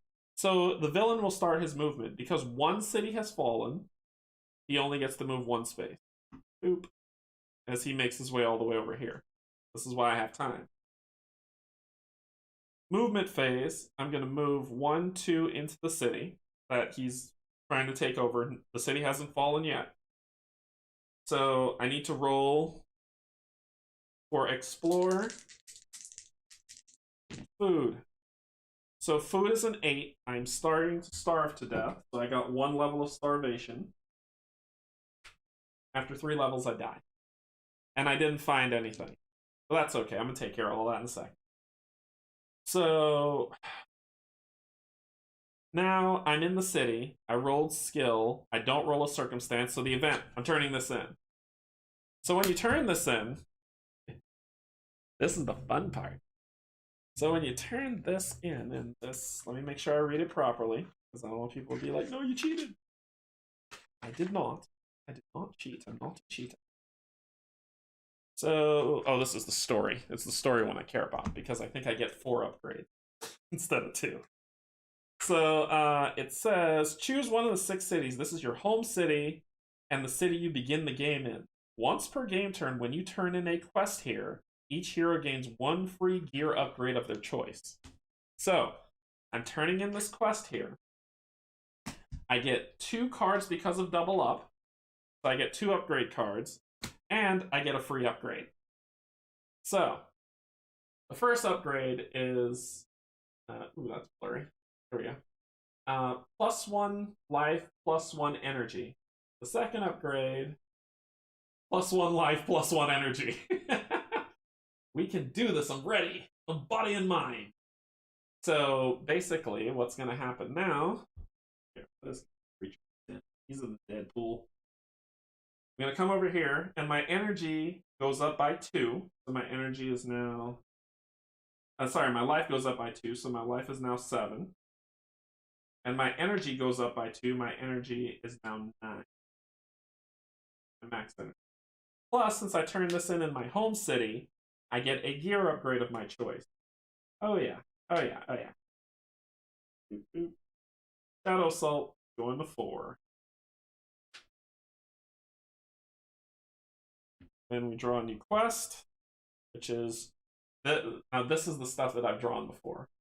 So duel, 1 success each required. So that means you're going to roll navigate and survival, and 1 success each on the K tile will do that. Well, the K, you're like, the K tile, that's not even in play, Canje. What the heck are you talking about? That's these tiles here. Inside here, and I didn't shuffle these.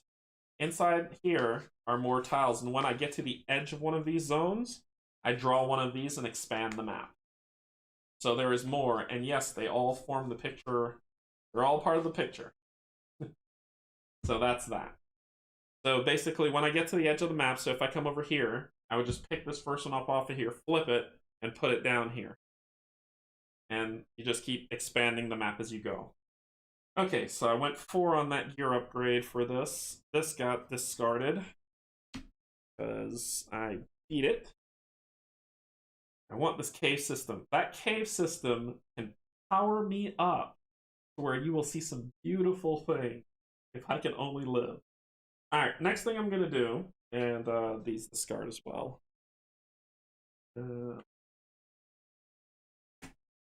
Okay, so next thing I'm going to do is I'm not done yet, buddy. I'm going to, I got 12 gold, burn a hole in my pocket. So, first thing I'm going to do is, for 1 gold, I can heal up everything. So I'm going to spend 1 gold to get a good night's sleep. So I go back to 7 and 9.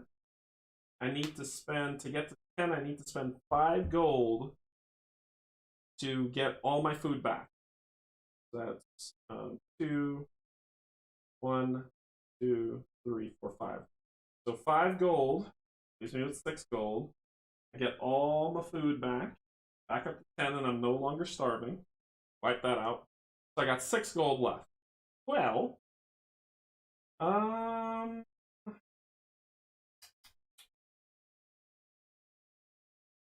blurred. These are expensive. I would love to boost Shadow Assault up to 5. That'll mean my hits will be a lot harder. But I could spend 3 to make my health go to 8. Or I could spend 4, actually, which is probably what I'm going to do to raise my survival about food eating. Food eating is the problem. Oh, I need to buy potions. Before I forget. I need to buy potions. So I'm going to buy 3 potions, taking me to 3 gold. Potions save my life. And then I'm going to spend the last 3 gold to boost my health to 8.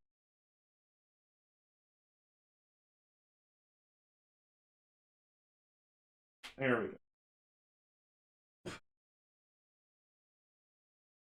So I upgraded. So I got 3 potions for 3 gold. Because the potion is a gold each. Yep. And then I spent my last 3 gold boosting my health so I can be a little bit more hardy.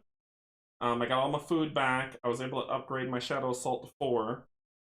This cave system is intriguing me. This is dangerous. I don't know what's in here. I really want to know. What do y'all think? You think I should go for this? I could die, but you think I should go for it?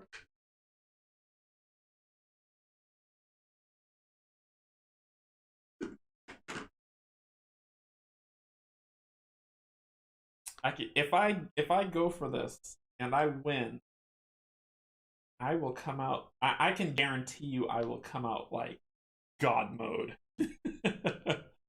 because I'll have gold to buy things and build up, and just I will be building up all this stuff. Um, boy, but there could be horrible things in there. Horrible things. Not yet. Okay. All right. Not yet. Not yet. Okay. All right. So that ends my event phase. So the villain's gonna move one again, and he can't go through this area. That's the reason why I put it here to get them spread out a little bit more.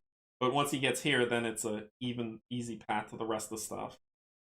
So this is actually optimal that he was able to do that. All right, so that ends the round. So now my movement. What's in here? You're a level 2 treant.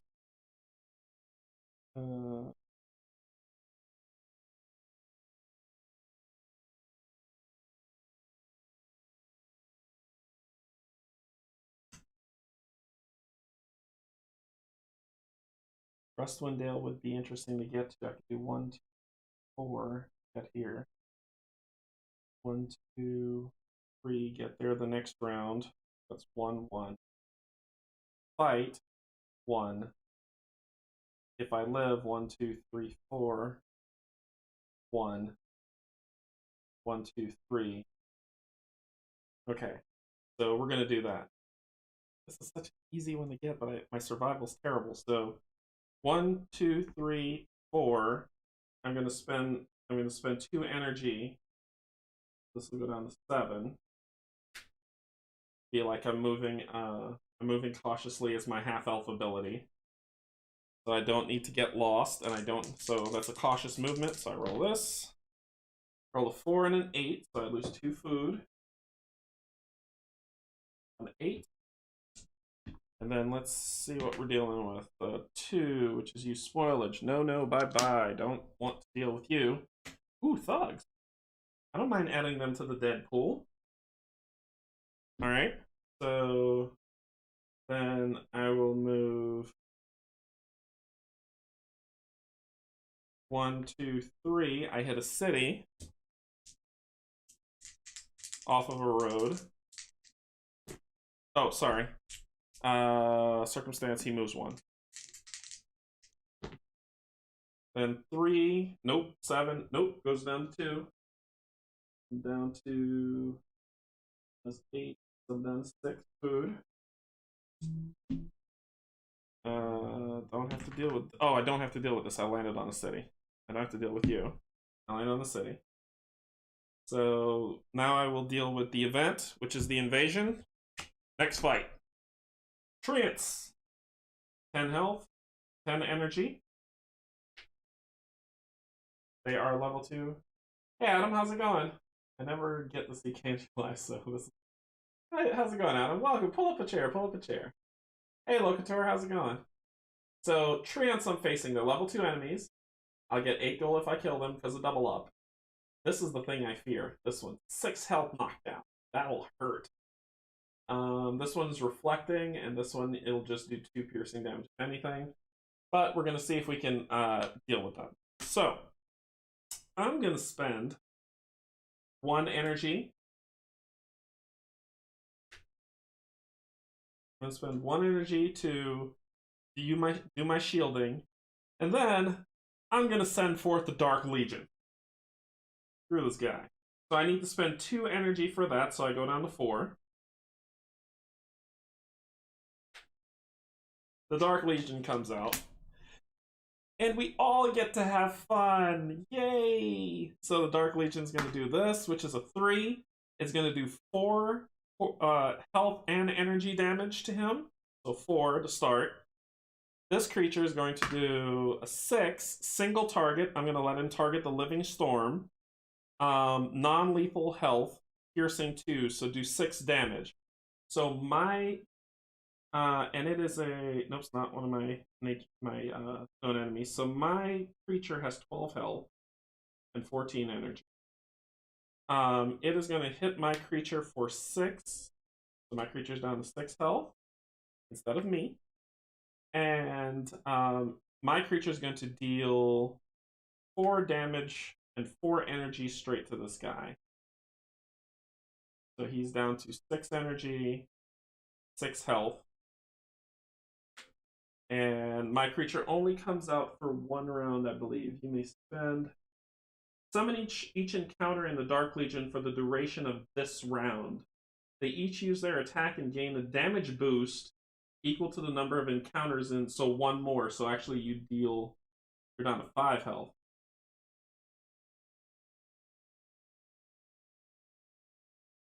Healing received by members of the Dark Legion is negated. At rank 6, they can defend as well. So he took 6 health. That was the round. He's gone. So he did some nice damage. My turn. So I will use 3. And then I will hit you with Shadow Assault for 4. Roll a 1.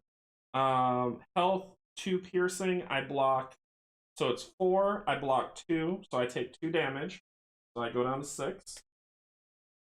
I hit him for 4. He's down to 1 health. Next round, I am going to use a potion. And I'm going to use a shield, an energy to shield up. And then I'm going to hit him with Shadow Assault. He rolled a 3. He hits me for 2. So I go down to 4. I hit him for enough to kill him because he only had 1 health, so he dies. I would get back, so the Legion is at 8. So it's at 8, 6. So now it's at 6. It went back up to 8 when it...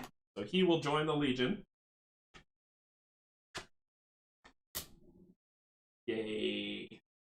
And then I heal for 3 and 3. So I go to 7 and 5.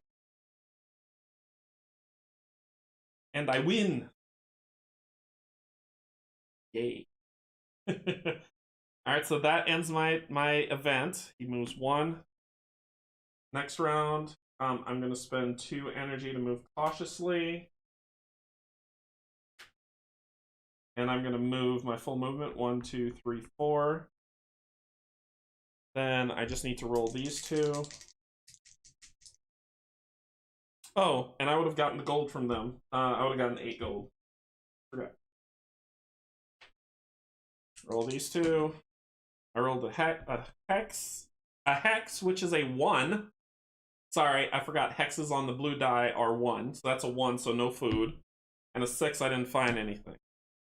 I forgot hexes on these dice are 1s, not 6, not 10.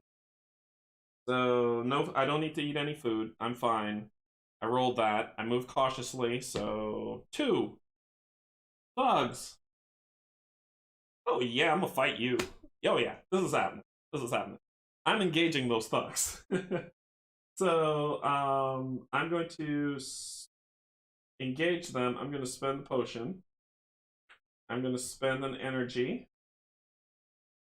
And I'm going to do a Shadow Assault on them. They have... I'm not sending the Legion against them. You're going to join the ranks. So they have 6 health and 4 energy.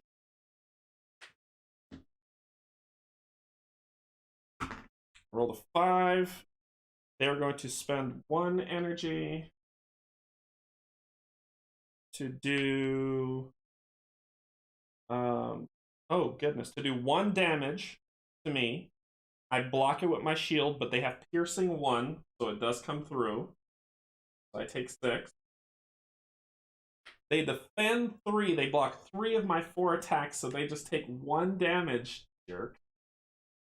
That ends that round. My healing kicks in, so I'm going to go max and then 5. So 8 health, 5. So the next round I'm going to burn 1. I'm not sending the Legion against you, just to get you. So I'm going to defend and attack with 4. I rolled a 3. So they're going to sucker punch. They're going to hit me for 2. I block both of them with my shield, and I hit them for 4. They're down to 1 health. Then I'm going to spend an energy to shield up and attack them 1 more time to finish them off. I just need to hit you. That's it. That's it, dude. Hex 6. Single target health 3 piercing, so 3 damage gets through to me, knocking me to 5. The target is also blinded, but I hit them because they said hits go through before condition. So I hit them and kill them, and then I go blinded, but that doesn't matter. Blinded says blinded heroes must succeed on a navigate roll during the declaration phase of each round of attack in order to act normally. If they fail, ability ranks are half this round. But I killed them. Join the Legion. We've got cookies. So my score goes down from a 6 to a 5 for them joining the Legion. And they are dead. They are defeated. Oh, and I get 6 gold. That's 14.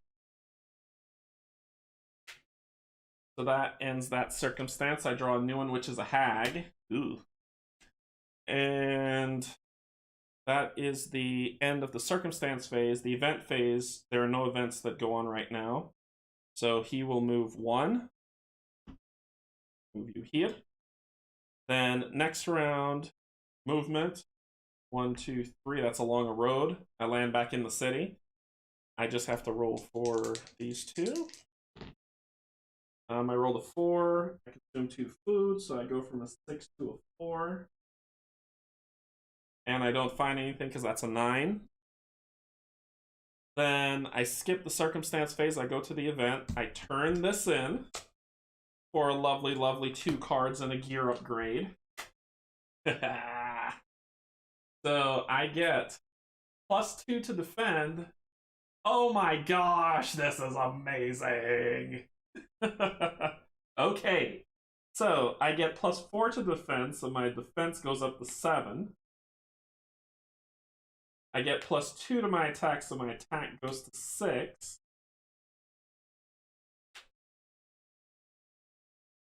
That's awesome. That's for that. Draw a new quest card, which is on the E for duel. There's no E out yet. And I get a free gear upgrade.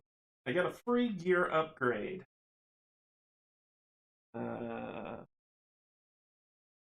So my gear upgrade. Yeah, I get a 1 free gear upgrade of my choice.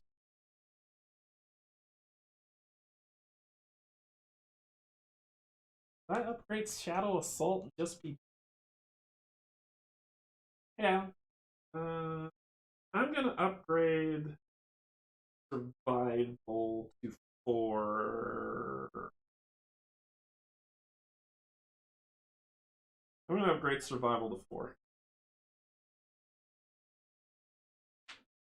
Okay, got money to burn. Let's do this. I need to buy 1, 2, 3 gold worth of food to power back all the way up. 11. I'm gonna spend 1 gold to rest up, so I'm actually down to 10. Go to 8 and 9. I could spend 4 gold to make my health 9. I need to buy potions. So I need to buy 2 potions, so that's to bring it back up to 3. So 2 potions puts me at 8. I just need 1 extra gold. That's all I need. If I had 1 extra gold, I do Shadow Assault, and I do Health for 9. I could do Shadow Assault. Let's see, I could do Shadow Assault for 5, putting it at 7. That means I'd be doing 7 damage each round. The Deadpool actually is now 7, 12 is now 12 minus 3. So 9. Deadpool's now 9.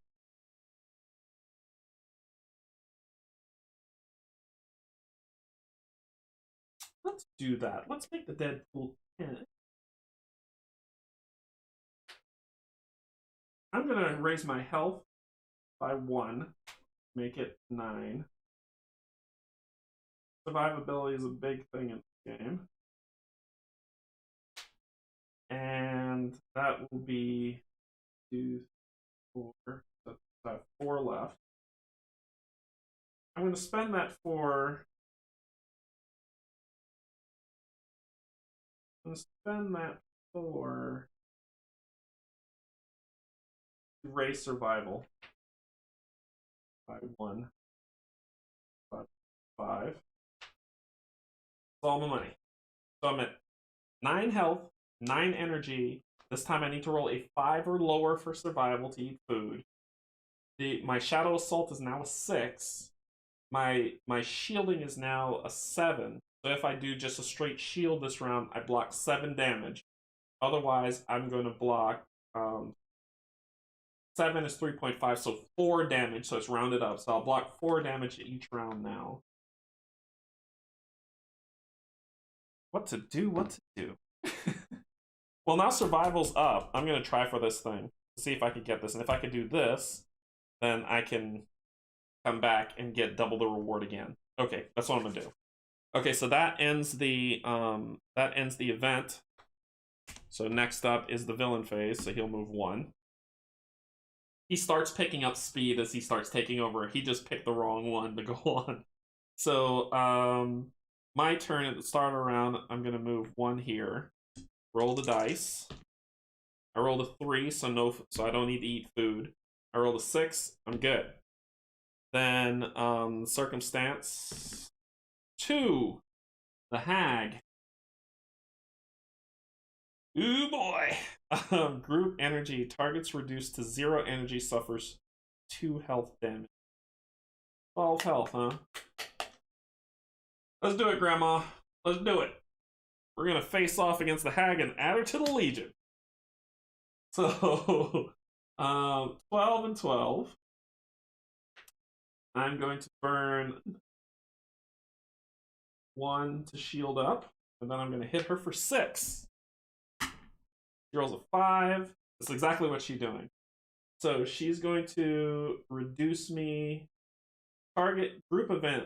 Group energy. Targets reduced to 0 energy. Reduced to 0. Oh, targets reduced to 0 energy will suffer 2 damage.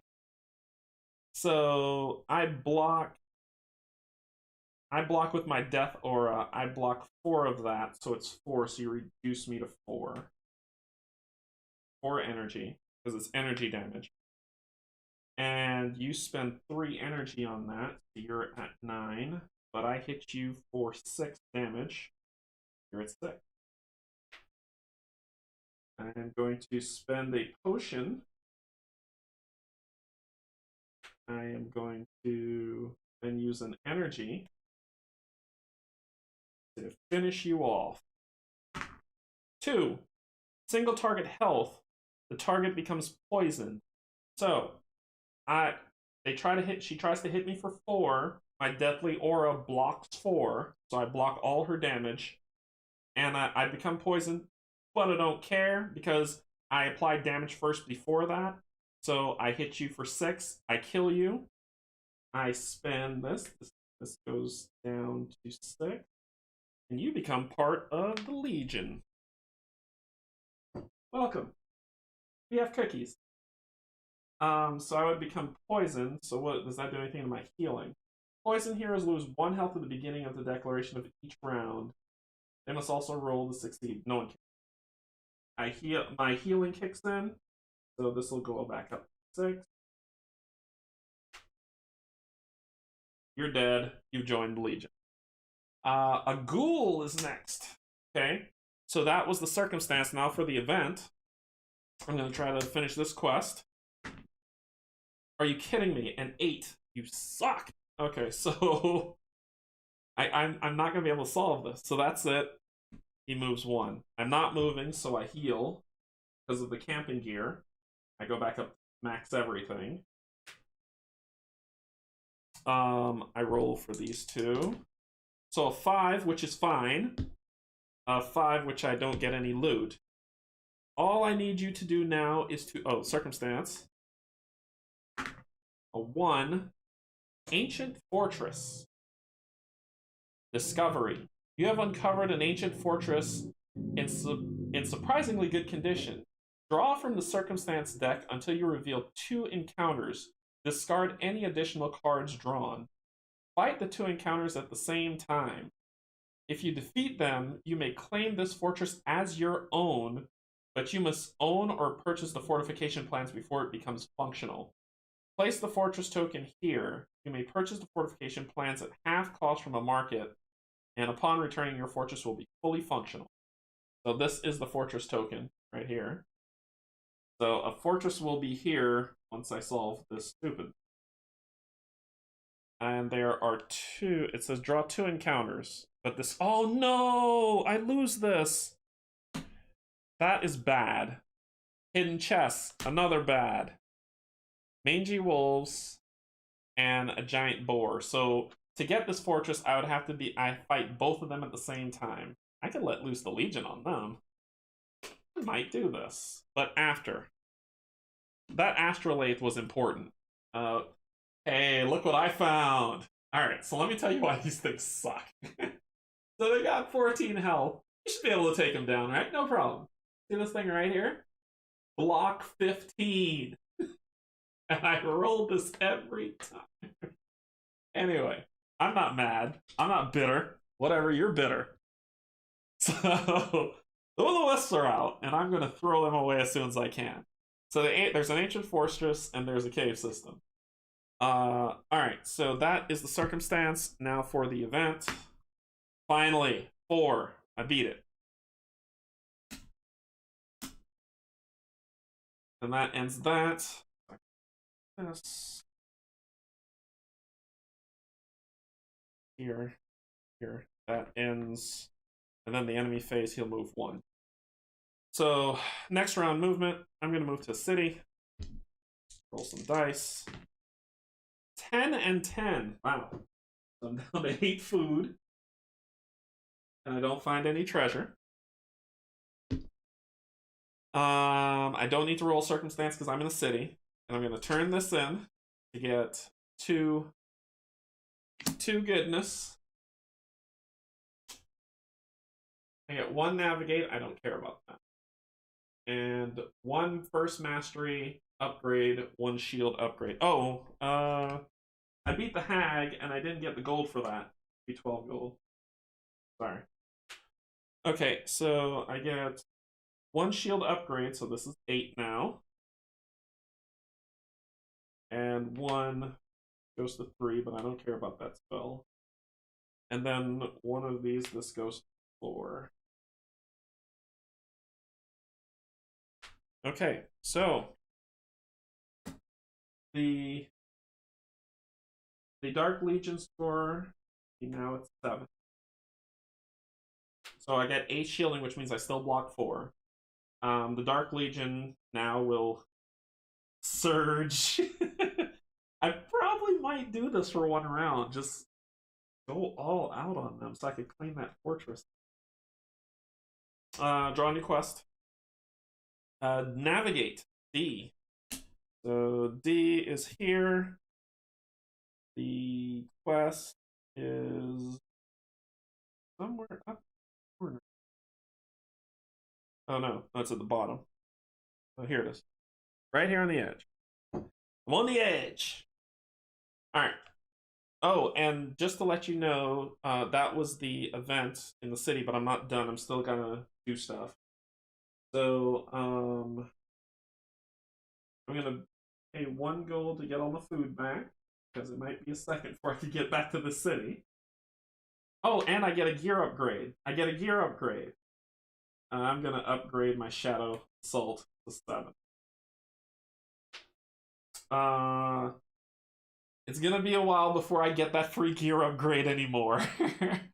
So I might as well claim it now. Alright, I had 11. I'm going to for 5, it's 5 gold to upgrade health, 2 gold to upgrade that, 5 gold for that.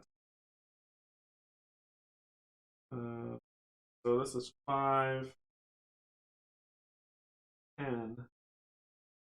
for 5, 6, 7.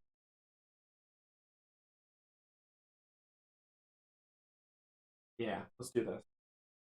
So I'm gonna buy one more potion to make it 3 back. So I'm at 10. At a full 10. I'm gonna upgrade Shadow Assault by 1, make it an 8. Now it's an 8 hitter.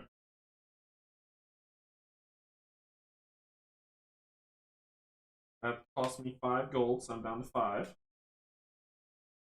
I'm then going to spend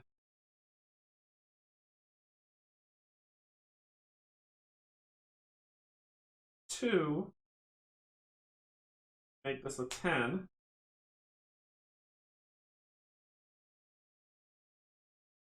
That takes me down to 3.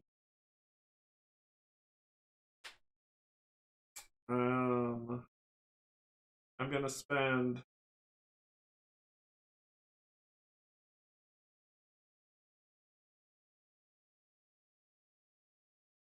that 3 here.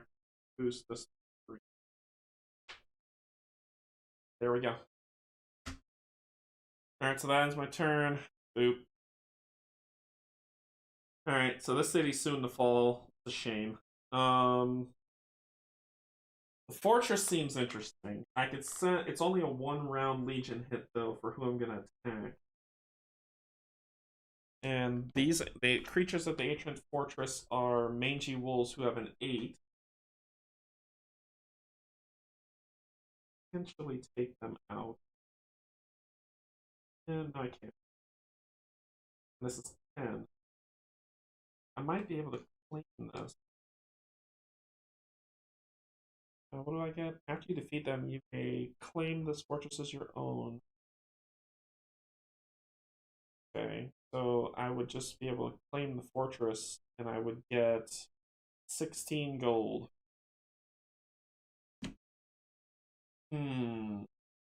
Okay. So, what should I do? There's something. What's this? What's this? Who are you? What's all this then? B, you're a navigate. I have a 4. That could get me some upgrades. I might start doing that. And then there is a D, 2 Ds. There's a navigate and an explore.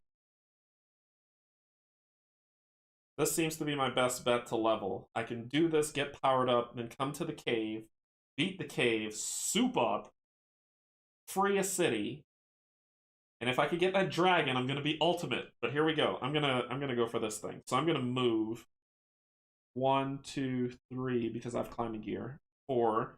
Spend 2 to make it cautious. Put on 7. And then I have to roll this.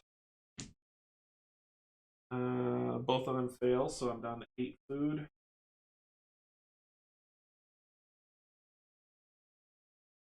And circumstance 4. Cyclops. Ugh. You hit hard. You hit really hard. Nope. Not risking it. I'm not risking it. Bandits. More people to add to the Legion. Alright. So, that's the circumstance. There's no event happening right now.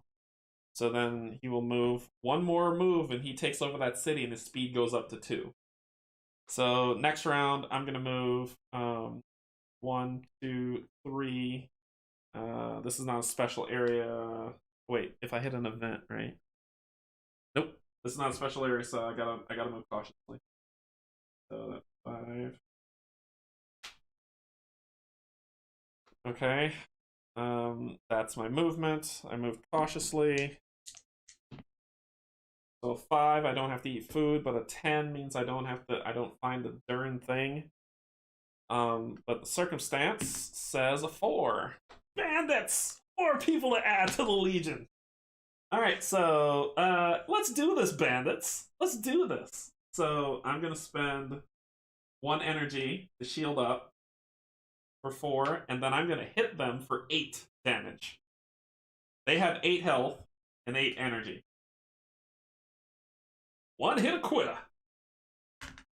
So I rolled a 1. Group health. Any hero who suffers damage may not use energy next round.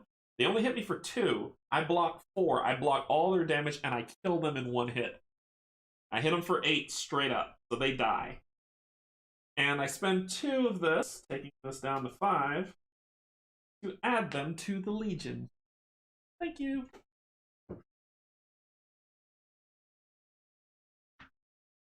Ooh, ha, ha, ha, ha, ha, ha. Okay, so that is the circumstance. I have to draw a new circumstance, which is Raiders. Okay. And then the event, which is here, that is this guy for... Is this the Explore one? Crap. Okay, so the Explore... Oop, city fell. I rolled a 5. Straight up fail. That's a failure of epic proportion. Then he moves here. The city falls. Not my home! Not my home! I at least got some uses out of it before it fell. So, the city falls. Next round, I'm going to camp out. We get 3 and 3.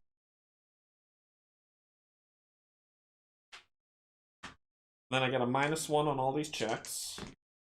So I got a 2, don't need food. I rolled another 10. Then the circumstance. Frozen portal. You have stumbled upon a magic portal. Peering through, you find a treasure chamber beyond your wildest dreams. It is also the lair of a powerful spirit. Place the frozen portal token here. You may enter the frozen portal in this location during an event phase in which you end your movement here. If you do, battle the Cryovern. If you manage to defeat it, you emerge in its location, and each hero will gain 40 gold. If the Cryovern is not revealed on the map, locate Hextile M and place it in any location you wish. Put this down here. That's the portal. Locate tile M.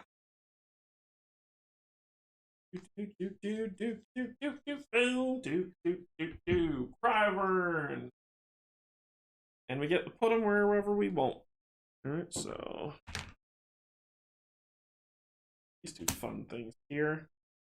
I'm gonna put them here. I don't feel like he doesn't have to his travel now. It's gonna be fine. It's gonna be fine. So it's gonna go here. And if you want to know what that thing looks like, it's strong. It is strong. It is so strong. This is the Cryovern. That lovely thing. Yeah, you see that health at the top? You see that?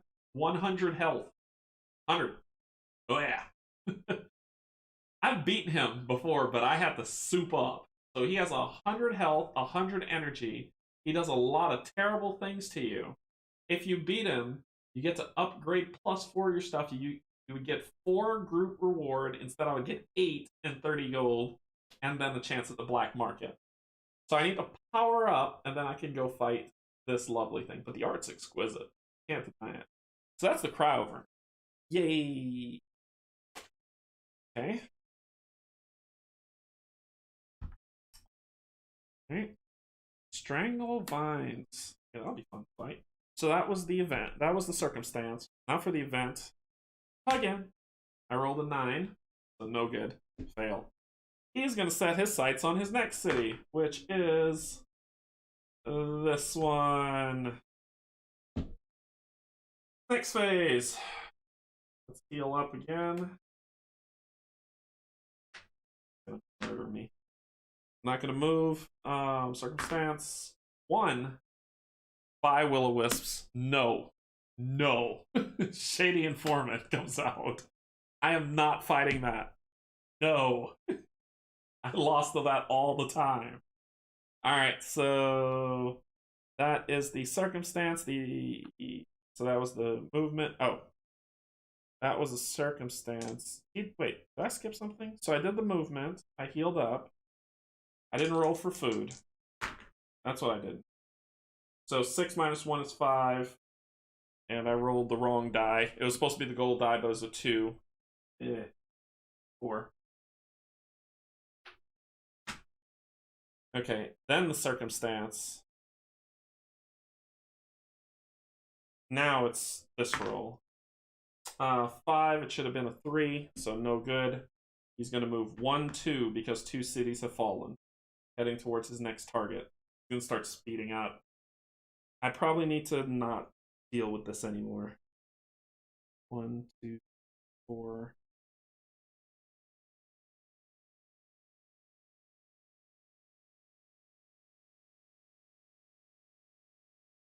Oh, wait. I've been doing this wrong. What the what? I was looking at this one. This isn't what I should have been rolling. I should have been rolling this one. This is the one for where I am, not the other one. And I passed it last time. Anyway, I'm re-rolling. And I failed. I got a 9. So it didn't matter. Okay, so that ends that bad check. 1, 2. Heal. Go 10. Roll the right 2 dice this time.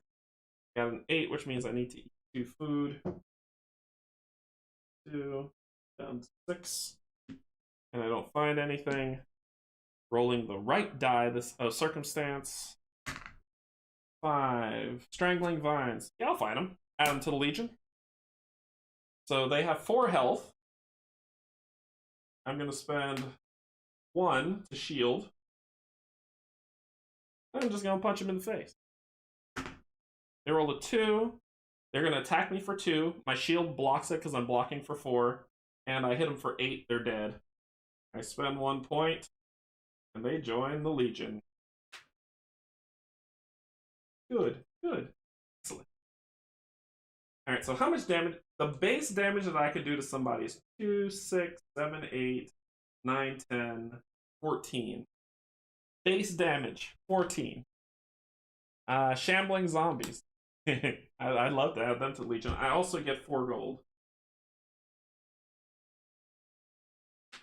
Then, try this again. I rolled an 8. This is killing me.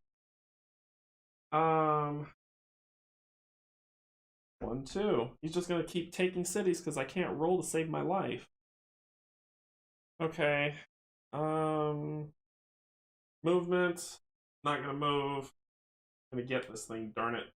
The sun shines on the dog's butt some days. So I heal up. Roll these 2 minus 1. 6 minus 1 is 5. Fail. Fail. I'm down to 4 food. Circumstance 6. No. No. No. No, thank you. Thanks, but no thanks. I rolled a 10. A 10. I had a... So I grabbed this die. I had it on the 10 side. I was like, if I roll it on the 10 side, it'll be fine. And I flip it. And hey, look, it passes now at a 4. Jerk. City Falls. This is working against me in the worst way. He's dropping cities left and right. Alright, this is the last time I'm going to do this. I'm going to hang out here. Keep rolling the wrong thing. Instead of gold dice is this, but it worked. So that's 2, so that's 4, so that's 12. But at the same time, that's a 6. So I got 2 food left. Last time I'm doing this. Circumstance 3. Brigands. I'm gonna fight you. Add you to the Legion. So they have 12 health. 10.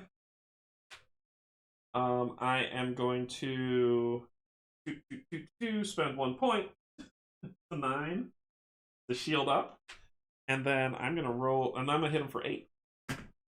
3. They hit me for 5. Single target health. The target is now bleeding. So I block 1, so I take 1 damage. 8. And I'm bleeding.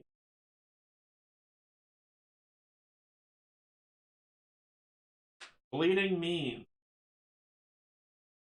Bleeding targets lose 1 health during the declaration phase of each round. Bleeding continues until the target receives healing or until combat ends.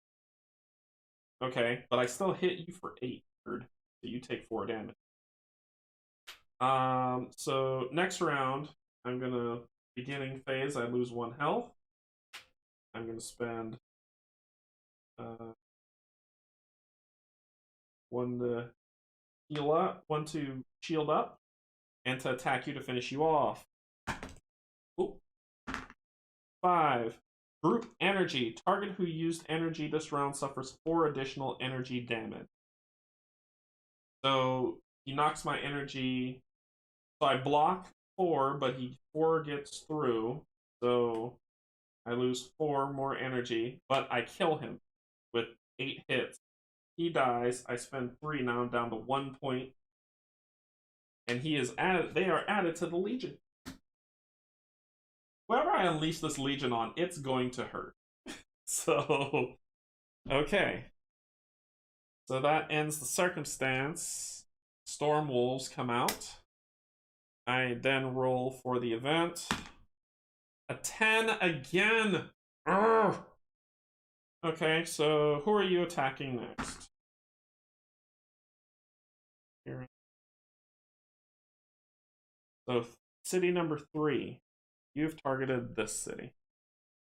And you get to move 3 spaces now. Awesome. This is not good. I could take the Legion and attack the first boss. He has 25 health. With my bad dice rolling, I could do 5, 6, 7, 8, 9, 10, 11, 15, 19 damage. So worst case scenario, I do 19 damage to him out of the 25. Let's go fight a boss. Let's have some fun. So, he declared his city. Next round is turn order move. Oh, before I do that, I'm gonna use a healing potion. I'm gonna heal 3 and 3. This will put me at 9, 7. Let's go to the city first. I'm gonna do 1, 2. Go to the city first. City number 4. City number 4 is Stormwraith Moot Home. Let's get a little bit of story about Stormwraith Moot Home.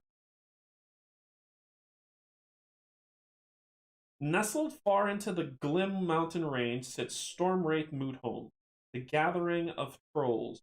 As you approach, it is strange to see so many of the big folks staring at you, and you feel a bit out of place.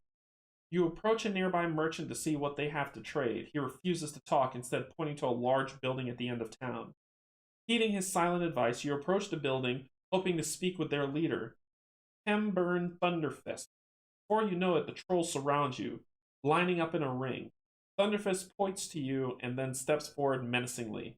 No doubt he wants you to fight him to show your worth. Must your battles begin so soon? The thought makes you queasy. I don't have to fight him. This is just a foolish thing. It's just flavor text. So, yeah. Instead of doing that, when I'm in that city, you may purchase climbing gear. I don't need it. So, first thing I need to do is I need to roll to see if I'm hungry. I actually find gold. So I get 4, so this takes me to 16, which is good. That'll let me up stuff. But I spend 2 food. I'm out of food. Now,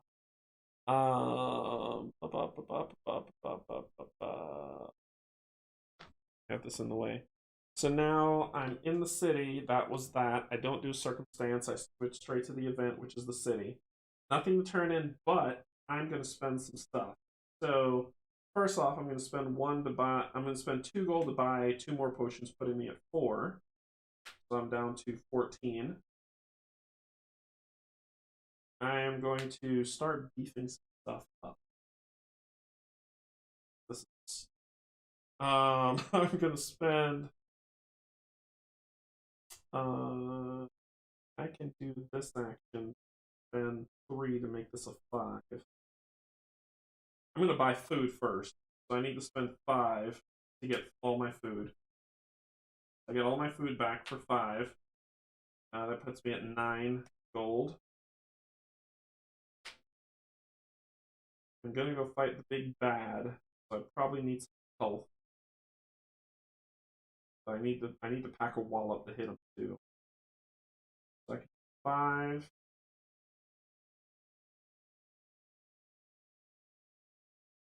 For health. I'm gonna do that. I'm gonna spend 5 to boost my health to 10.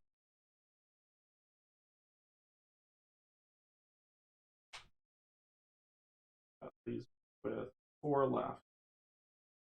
And I'm gonna spend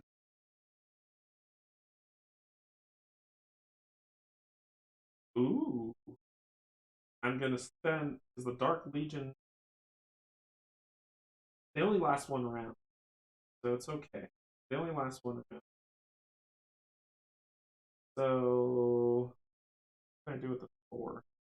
Burn a hole in my pocket. I'm gonna spend 1 to heal up the full, putting me at 3. So 10, 10.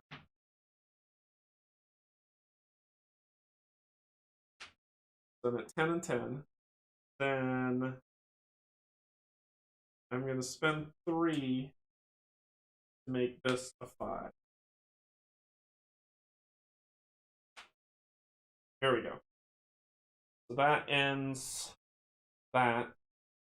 1, 2, 3. He moves 3 now because 3 cities have fallen. So now, movement 1, 2. Landing on here. Rolling.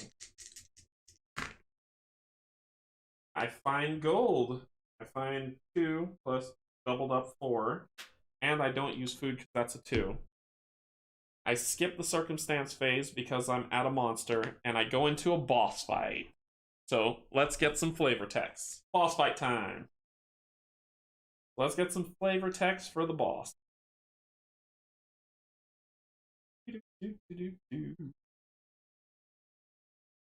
There's a flavor text for when you run into anybody. Let's talk about the bosses. So, I need my glasses because this is written interestingly. So much dry erase. I wonder if this game would benefit from the caption of tiles or an app. I think an app would be cool, and honestly, E4N9. I contemplated writing one for someone to use if they want to use it on like their phone or something. I contemplated writing one to just be like it helps keep my coding skills up too. So I'm contemplating doing, but I think an app would be great for this. All right, so humanoid. His lair is the mid road. The bandit prince may have been born a nobleman's son, but all sense and honor has long been stripped from him. Even trusted friends and advisors have suffered his dishonesty. He and his raiders have laid ruin to merchants and the caravans along the mid road for many years. Some whisper, however, that he is slipping into madness. His attacks have become more frequent and brutal. Best to bring him to justice if you can. So, when facing him, welcome to my kingdom. The bandit prince laughs. Many have come and tried to take my wealth, but I can promise you that none have succeeded. He unsheaths his rapier and points it forward. I advise you to leave your tribute, take your lives, and go. As he speaks, the prince's henchmen appear from the shadows, brandishing weapons and spouting insults. This villain has ransacked the nearby towns and merchants more than enough. You're here for a reason, and running away is not an option. You draw your weapon and stand tall, preparing for a fight. Very well. I accept your lives as payment. With that, the bandit prince and his men rush forward. Boss battle. So we fight the bandit prince. This is him. Close. He's got 25 health, 16 energy, and this is what happens when he rolls attack. If I win, I get good thing. So that's what I gotta beat. 25. So he has. Hey Dan, how's it going? Pull up a chair. So he has 25 health and 16 energy. Round one. So, he is the first boss of 9 bosses in the base game. And there are extra bosses added on in the first expansion. So, I'm gonna spend 1 energy to shield and 2 energy to unleash the Dark Legion. So I'm using 3 energy total. So the Dark Legion emerges. Oh my gosh, this is amazing. So he's going to be facing 1, 2, 3, 4, 5, 6. And they are going to get a boost of 6 damage. So it says, summon each encounter in the Dark Legion for the duration of this round. They each use their attack and gain a damage boost, each equal to the number of encounters in the Dark Legion. There are 1, 2, 3, 4, 5, 6. So each attack gets a +6 boost. I love the Necromancer. So, first attack is going to be the Strangling Vines. I rolled a 6. Single target health. So they regen 4 health, but it doesn't matter as long as the Strangling Vines have energy. So they do 3 attack plus 1, 2, 3, 4, 5, 6 plus 6, so 9. So they're doing 9. Minus 9. Then the Brigands come out.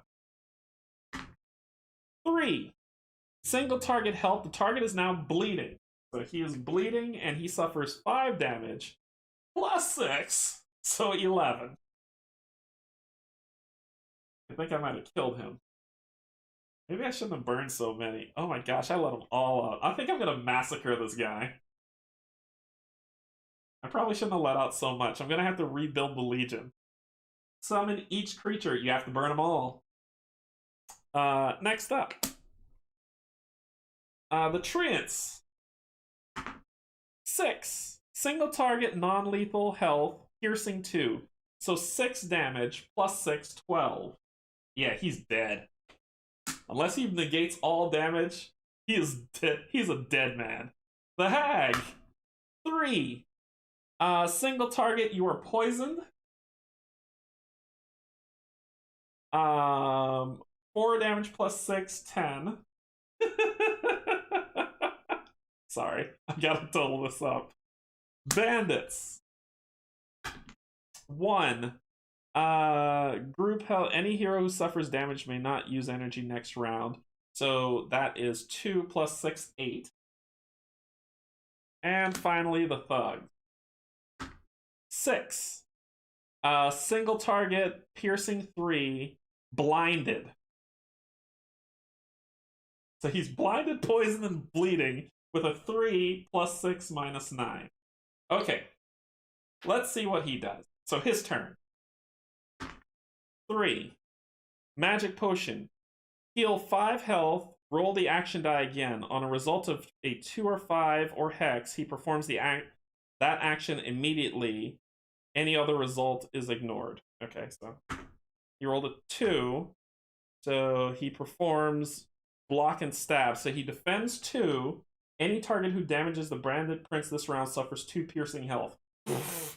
So he takes, so he defend 2, pierce 2. So that I don't care who takes it, it doesn't matter. He gets hit for, let's do the math here. He gets hit for 50. He gets hit for 59 damage. He blocks 5, so he gets hit for 55 damage. And the Legion gets...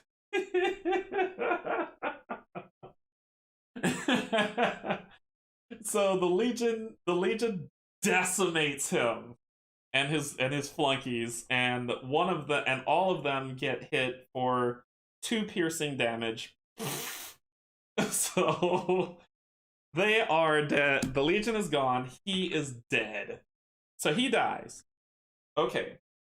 In killing him, I get A single +2 to navigate, so my navigate actually goes to 7 now, so I might be able to complete that scenario. I get two extra potions, so my potions are up to 6. I get 4 cards because I get 2 double up. So I get +1 to first mastery, which I don't care about. I get +1 to first and second mastery, which I don't and do care about, so that's 5.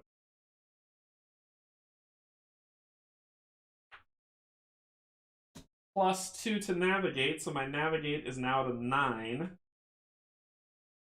Okay. And then +1 to defend, which my defense is now a 9, so I'm blocking 5. Then I get 5 gold, doubled up 10, so I'm at 14. I should have taken the Legion with me in the cave. Or not in the cave, but to get the fortification. Anyway, and I get 2 food, but I'm already at max. And each hero rolls a 10-sided die to see if the black market comes out. So, how does the black market come out? If I roll a hex on this die, the black market appears. And I rolled a 9, so nope. No, it's not a hex. Well, it is a hex for the first round, because the black market appears when you roll as many bosses as you beat. You have to roll that or lower. So 1. I beat 1. And he's dead. I killed the bandit prince.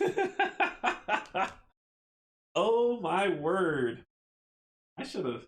So he was in a bad way. He did not expect. Can you imagine that thematically though? Like, he's like, "Oh, you're here for my stuff. I'm gonna kill you. Everybody charge!" And then I wave my hand, and all this it's like when Aragorn jumped the ship in Return of the King, and so he's running forward, and everybody's like, "Oh, it's just him," and then the undead army surges forward. That's what happened. All right, so I exhausted the Legion, which puts the Legion back to 15. Legion is now at 15. The dead pool's now at 15, so time to get some more dead people. You're dead. That ends the event. So now it's his turn. 1, 2, 3. Okay. My turn. I'm gonna move 1, 2, 3 cautiously, so I'm gonna spend 2. So that'll put me at 5. I need to roll these 2. I rolled a 2 and a 3, so a 2 and a 3. So a 2 will get me 4 gold, so that puts me at 18. And the 3 means I don't have to eat any food. So that was that. The circumstance. 4 raiders. Yeah. Let's start rebuilding the Legion, shall we?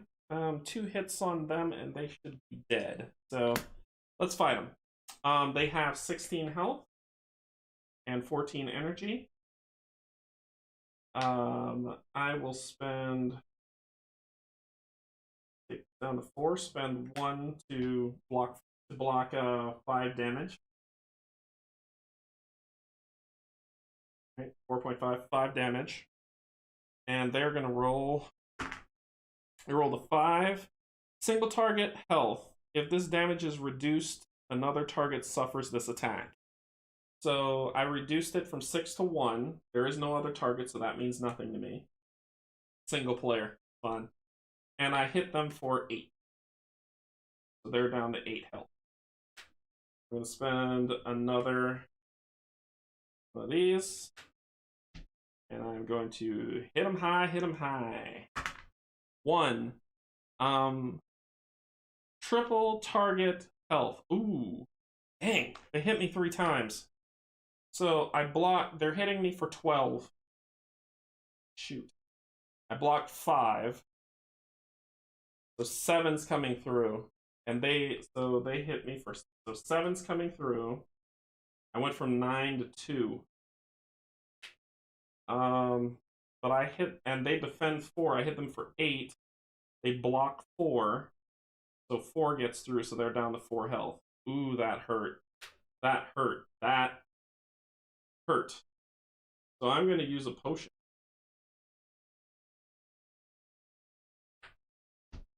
And then I'm going to use this to see if I could finish them off. They do the same again. So I rolled a 2. So they're going to hit for 4, 8, 12. I block 5. 7's coming through. They reduce me to 0. They defend 4, but that's okay. I kill them. But the potion that I used is going to heal me up for 3 and 3, so I get 3 and 5. And I kill them. They're dead. That was close. Wow, that was close. So you're going to get added to the Legion for your foolishness. So the Raiders get added to the Legion. And I get 12 gold. So I go up to, what's this, 1, 2, 30. So I have 30 gold. Bazooka to knife fight. Necromancers are cool. Summoners are cool too. This gets, the Bone Legion is there. Alright, so that was the circumstance. Now for this, look what I rolled. Look what I rolled. Look what I rolled. Wait a second. Wait a minute. Wait a minute. I can use that luck stone. This is foolishness. This is dumb. Use a luck stone to reroll any 1 die outside of combat. Yes, I am using a luck stone. I'm using my luck stone.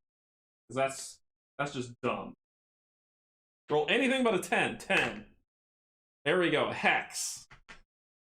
Hey, I rolled a hex. Oh my gosh. I rolled a hex. I rolled a crit. So on a crit success, so let me show you what happens when I do a crit. So this is what I'm doing. The Trollmoot needs living crystals to build wards against the Bone Legion. They've located a site hidden in the mountains, but harvesting it can be tricky. Accompanying them and learn to harvest a crystal. If I was an orc, dwarf, troll, or stonemar in the group, then I would be able to do this. However, which would say you tap into the mystical energies, each player gains +2 energy rank if I was one of those races. But this is what I care about. On a crit success, which is that hex, I get to raise my Explore by 1, and I solve this. So, la-ti-da. Alright, so I get to raise this by 1, so this goes to 4. And that's end of that. Yes. Okay, so that was the event. So 1, 2, 3. Next movement, I can go to this city. I will. 1, 2. I'm in a city.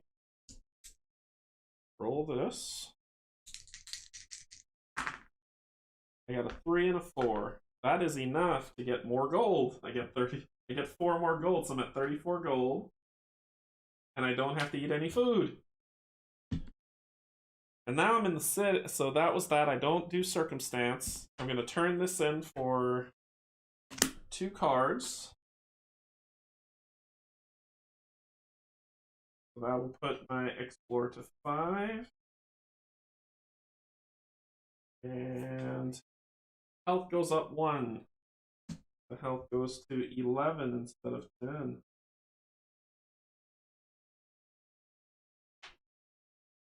Okay. Turn that in. New one comes out. Invasion of city number 3. That's where the key is going, and I grab the ghouls. The first encounter in the row of open circumstances is the ghouls take over. And we've got pleasant weather coming out, right? wonder if I can beat him there. 1, 4. Let me see if I can beat him there. 1, 2, 3, 4. 1, 2, 3. 1 fight. 1, 2, 3. I barely get out in time. Okay, so let's do this. I'm gonna risk it. All right. So I got 34. I got potions like you wouldn't believe, and I got luck stones. So I am in city number 4. That's camping climbing gear. I don't care about that. What else can I buy for 34 gold? I don't need to sail on the ocean. I don't need a floating boat yet. I can. I need the black market. If I had the black market, I could buy my dragon. So I need it to appear. Okay, so what can I do? What can I do? What can I do? I can raise the fence for darn sure. I need to have 1 left over to heal up at the end from what I'm doing. So I can have 11 health, which is pretty decent. I can raise Shadow Assault and Deathly Ore for 11 gold to put them at 9 and 10 respectively, which would raise the dead pool. And I could spend 4 to raise the dead pool again. So it's 6 and 5, 11 plus 4, 15. It will put me at 23. I can do that. I can do that. I'm doing that. So this will go to 9. This will go to 10. That's 11. This will go to 7. So that's 6, 6 and 5, 11 plus 4, 15. So that would be 23. Yeah, that's right, math. Because it's like 10 off of that would put me at 20. Well, it was 34. 34, and I did 15. So 14 would have put me at. 14 would. Bad math. 34, 24 would have put me at 10. So I'm actually at 9? No, that's not right. That's not right. 34, 14, not 24. Bad math. That'll put me at 20, so 19. I'm at 19.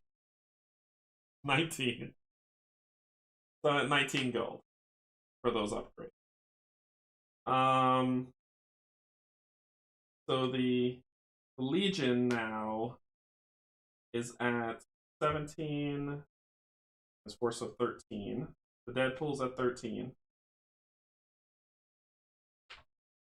Then I will get some luck stones. So I'm going to get 2 luck stones, so that's 4 gold. And 1 potion to make it 5 total. 6 potions. I'm at 5, so I'm at 14 gold left. I'm going to.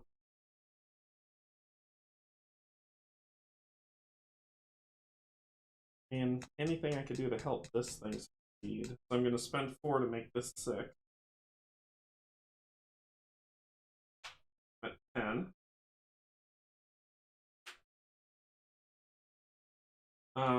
I then need to.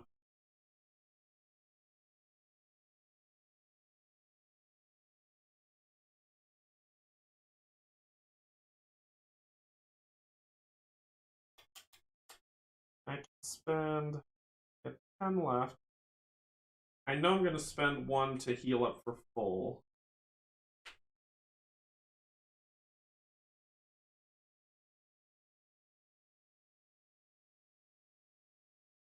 $11 and 10. 9 gold left burning a hole in my pocket. A handy elixir would be cool. Basically, if I could get 3 handy elixirs. Handy elixirs, I can regen 3 health and 3 energy for 3 combat rounds. Or I can just heal straight out 6 and 6. So I'm gonna get 3 handy elixirs.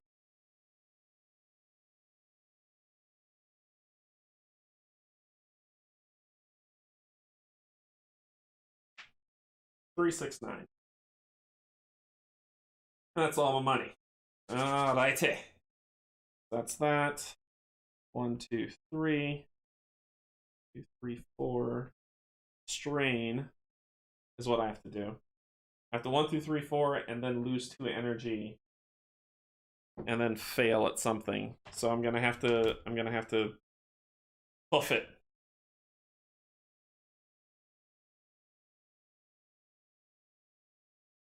Or, oh, duh. Instead of buying 3, I'm gonna buy 1. I'm gonna buy 1 handy elixir, and I'm gonna buy a horse for 6 gold. So now I get to move. My movement speed is 5 and 2. Sorry. Reliable mounts, 6 gold. Increase the group's movement speed by 1 hex while moving incautiously. The group may only carry 1 and it's stacked with similar. So I got a horse. So now I can move 5, so I can go 1, 2, 3, 4, 5, and get to that town to free it, and then get out of dodge before he comes. So that's what I'm gonna do at the start of the round.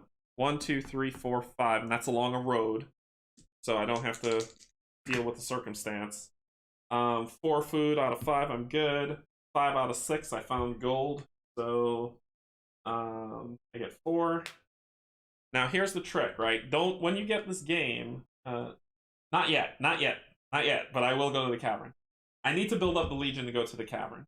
So when the trick is when you move along a road or you move cautiously, you are not forced to take a circumstance. When you move in the forest non-cautiously, what I've been rolling and pulling and being like, throw that away, you have to encounter it. So don't think like, okay, well, I'm just gonna go off-road and then I can just throw that away. When you go off-road and you're not moving cautiously, when you roll that die, you gotta deal with what's up there. That's why I picked the half elf, so I can always stay moving cautiously. Alright, so I hit the city. I rolled for that. I don't do a circumstance. I'm going into fight with the ghouls. The ghouls have 14 health and 10 energy. I'm not unleashing the Legion on them. I'm just going to fight them straight up. So I'm going to spend 1 to block 5 damage coming my way. I'm going to hit them. Okay, so they don't multi-attack. Thank goodness. Alright, so let's go. 4. They're going to spend 4 energy. Any hero who suffers damage becomes diseased. They hit me for 5. I block 5 straight up. So I do not suffer any damage because of my Deathly Aura halved. So I don't take any damage. They use 4. They're down 6. And they take 9 damage. So they have 5 health left. I'm going to do it again.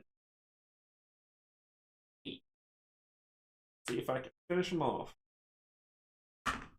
4, same thing again. Same thing to hit me. They're going to spend 4 for this, so they're down to 2. They hit me for 5. I block 5 with my Deathly Aura, so no damage, and I kill them. And they get added to the dead pool. So 3 comes off of here, so there's 10 left. I get 12 gold because it's 6. So 12, 16. So I get 16 gold. And I freed the city.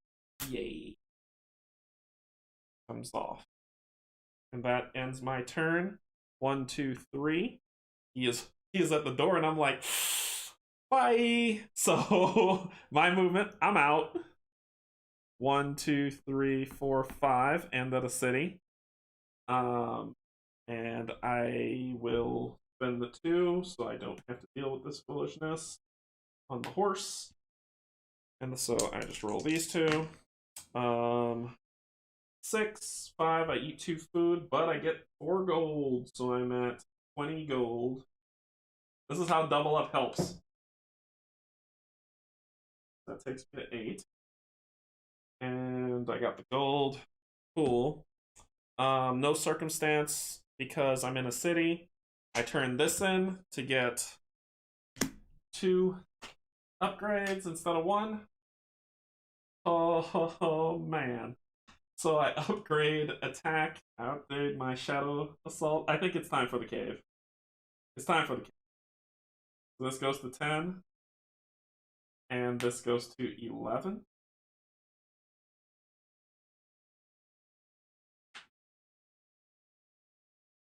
And then my health and my energy goes up by 1, so my health is now 12, and my energy is 11.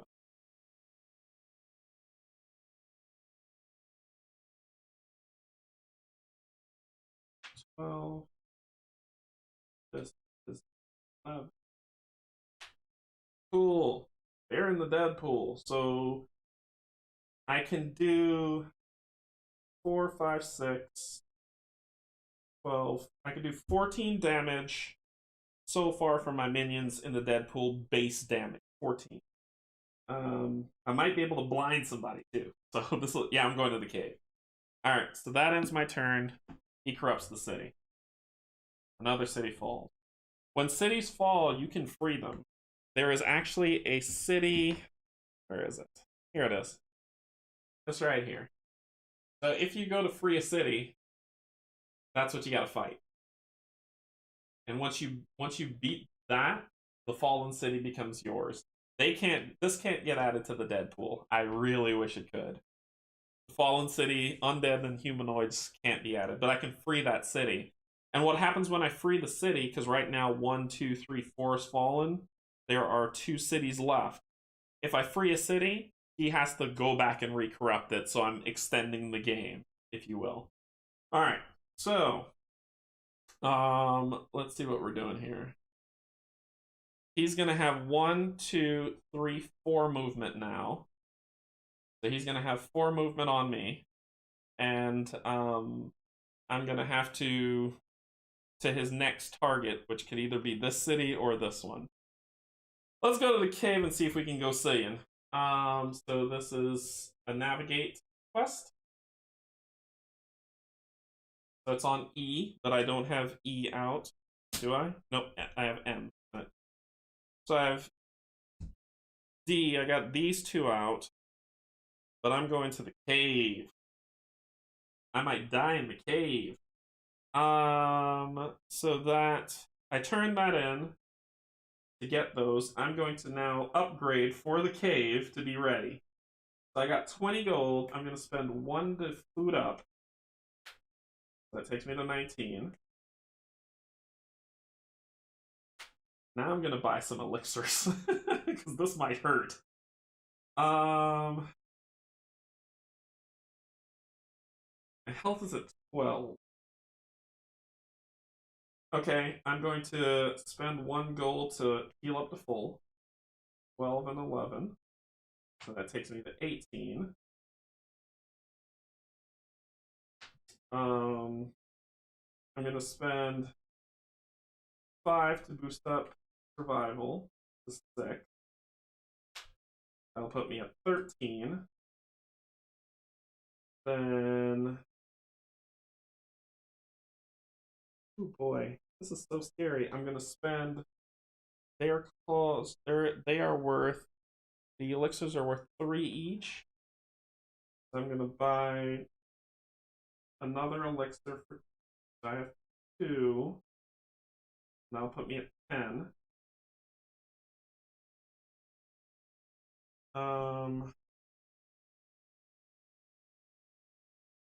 Boy. I am going to spend 1 here to raise this. 7, 5. Let's get 5 left. I'm gonna buy.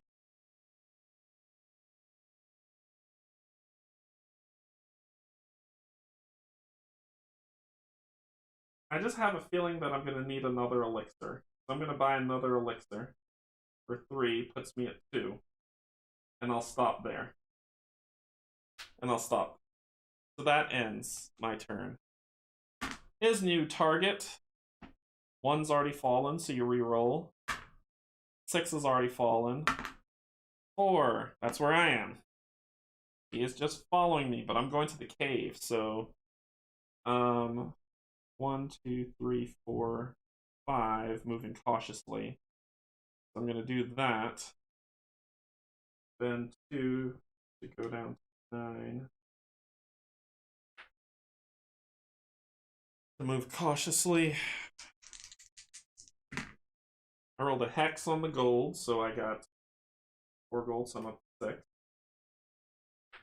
I rolled a 6 on here, which 6 is what I needed, so I'm good. I don't have to eat food. Roll for the circumstance. A 5. Shambling zombies. Yeah, let's add them to the Deadpool. So I'm going to spend 1 and the potion. This will go to 8. This will go to 5. And then I'm just going to attack them straight out. They have 10 health. I hit for 10. They have 10 health. I hit for 10. And I'm blocking for 6 because I'm at 11. So I rolled a 1. Dual target health. Reduce each target's damage dealt by 3 reduce each target's damage dealt by 3 next round. So this round he gets hit for full. The next round it'll be reduced by 3. But I'm going to kill them anyway. So I block that damage of 4 because I'm blocking 6, and I kill them outright with a straight 10 hit. They go to the Deadpool. So this so far the Deadpool has 18. I have 9. So 18. 9. So 9 plus 10. Yeah. 7, 8. Yep, that's right. 9. So they go to the Deadpool. I get 10 gold from them for killing them. So that puts 16. Game comes out. Game sucks. So, alright. So we've got power now. We're going in the cave with power and precision. So he's gonna actually move 4 because he's 1, 2, 3, 4. He's gonna move 1, 2, 3, 4. He's gonna kill that town next round. There was no event for me to do, so he moved. All right, my turn. I'm going in the cave. Moving cautious. Oh, and my potion. I used my potion. I gotta remember that. I did it so it'll put me back up to full. All right, here we go. So 5 made it. 5 made it. So I get 4 gold, which puts me at 20, and I don't eat any food. Circumstance. 5. Goodbye. Shrogs come out next. Alright. We're going in the cave. We're going in. Here we go. Event. Here we go. I'm sorry. I'm so nervous. First up. An annoying commoner. Unavoidable. Okay, so what does this say? So let's see what it says. You saved the wandering commoner from certain death, and now they won't leave you alone. The group suffers +1 penalty to all skill rolls results while the annoying commoner remains in the group. Keep this card until you return to a city.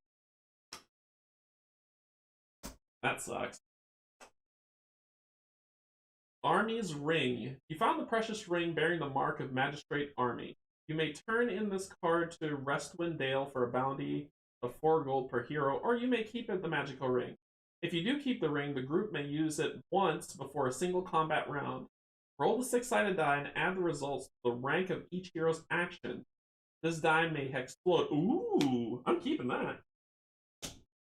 Alright. Dang it! Second. Tag nabbit. The presence of the Death King has changed the valley. Crops have withered, water has turned brackish, even the animals are showing signs of disease. The valley is dying and your food has sickened you. Ability ranks are halved for everyone. If your food rating is 0, you avoid it. Ability ranks are halved. Hey, look! Fun! An unexpected turn led you directly into the path of a fallen legion. You managed to avoid a large conflict, but now you're not feeling well. The heroes may only use 2 energy once every 2 combat rounds. Thieves! Oh, even better! Your gold has been stolen. Each hero loses all gold. Each hero rolls all skills. If any hero succeeds on all 3 rolls, you locate the bandits. Each hero reclaims what was stolen from them and may turn them into the city. The next time you return to the city, get 6 gold. Lord. This cave sucks. Alright, so I failed. Wait, 7, 7, 3. I passed. Oh my gosh. 3 to beat a. So I beat it. I beat that. 7 barely makes it, and I had a 9. Oh, I got all my gold back. Okay. A lesser elemental. Boss fight time. So, time to fight. Alright, so bad things are happening, and it's time to fight. Alright. So they have 6 and 8. My scores are halved because I'm ability ranks are halved for everyone. So I'm at a 5, 6, 3. This is bad. Okay, so I'm going to and because I'm diseased, I can only spend 2 energy every 2 combat rounds. The heroes may only use energy once every 2 combat rounds. Okay, so first round, I'm gonna hit him. Crap. I'm gonna use my energy to shield up against whatever's coming.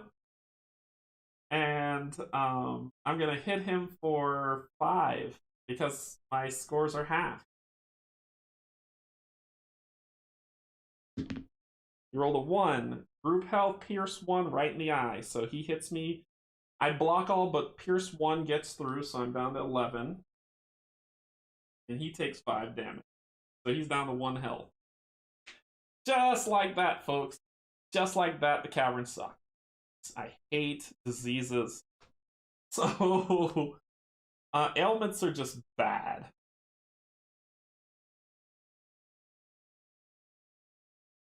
Until you rid yourself of it. Can I rid myself of this? Shrines can do it. Shrines. If I can find a shrine, I can heal myself. But till then, next round. So I can't use any more of that.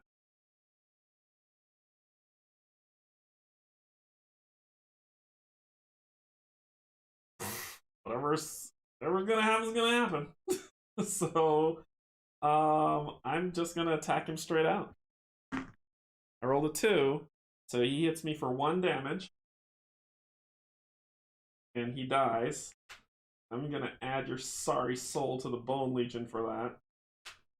And I will get some. So you gain double the bonuses for each circumstance played, and a power-up card if you survive. So that would be 8, 16. That's 36.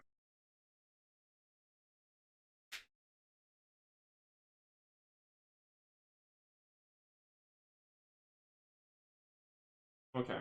And final card. Lucky Rabbit's Foot. Oh man, 1 battle.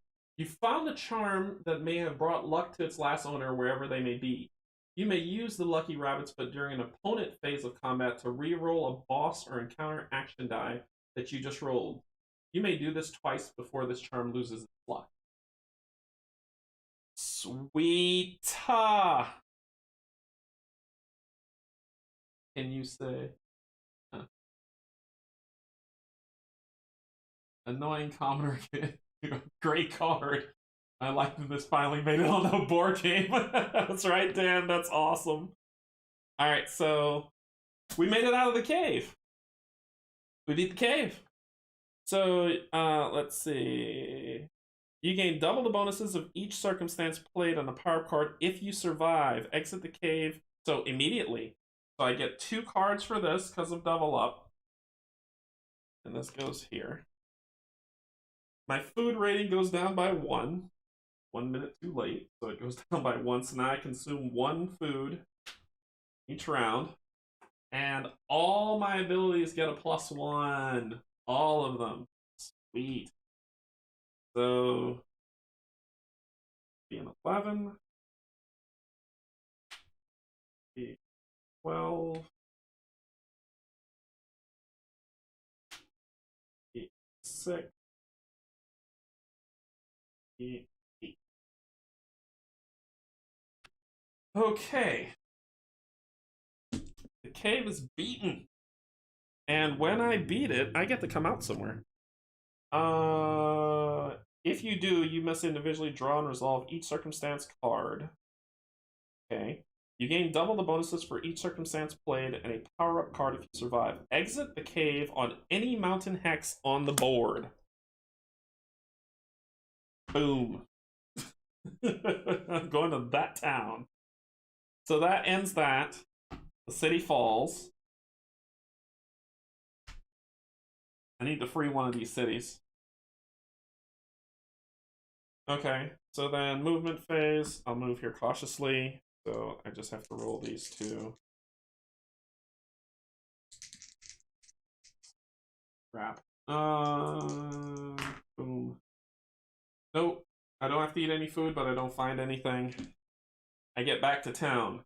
Okay. Commoner. Yeah, +1 penalty, which would be fine anyway. Commoner. Go away. So the commoner goes away. Keep this card until you return to a city. I don't get any reward. He's just annoying. So got rid of him. Turn the thieves in at this town for the next time you return to a city. Each hero gains 6 gold, 12, double up. So that puts me at 48 gold. Okay. What? This group may choose to pay 1 gold total to heal all lost energy, health and energy while in a city, but not get rid of ailments. I need to get rid of ailments. Let's see. Catching up on chat. All right. You an app if you buy me the game. I could write me an app, Brian.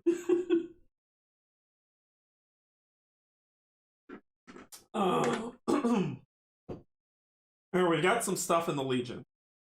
We could go fight boss number 2, which is... Where is boss number 2? Down here. The city, as soon as this last city falls, this guy's coming for me. So I can go free a city, actually. Here. So the cave is gone. I can actually free up my fortification. And then I'll be able to do something. But I gotta deal with my voice is cracking. But I gotta deal with these 2 stupid things for 3 more rounds. Shoot. This is gonna be bad. It's gonna be really, really bad. I can't fight anybody while diseased. I need to find a shrine. Which is somewhere over here. Let's see. 2, 3, 4, 5. Well, I'm in a town, so let's do some stuff. Let's worry about that in a second. 48. 48 gold. Sorry, that looks like a 0. It's an 8. I'm bad. I have terrible handwriting. So it's 48 gold. Let's beef some stuff up, shall we? So I'll be spending 1 to heal back up to full. So I have 47 gold. I'm going to spend 13 of that, boost these two up to 12 and 13 respectively.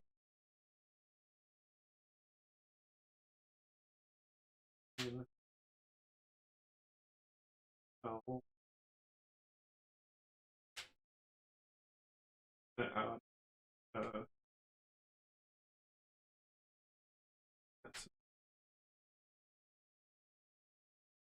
So 13 off of this would be 35. 5 gold left. I'm going to spend 5 to boost this to 9.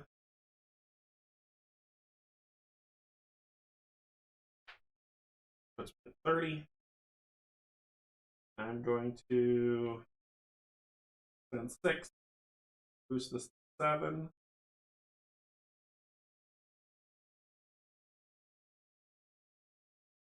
Put 24. I'm going to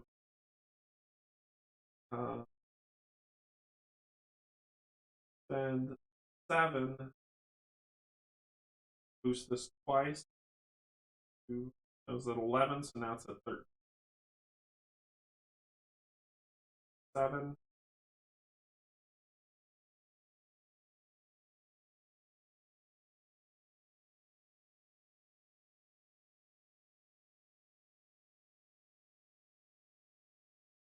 Put me at 17.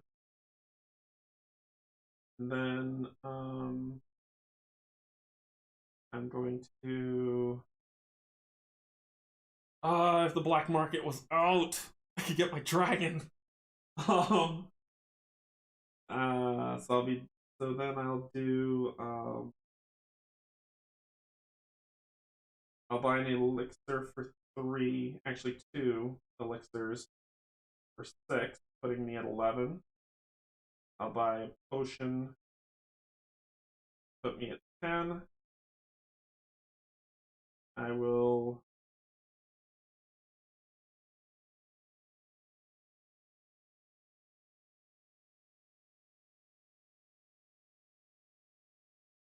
spend 1 to heal up full.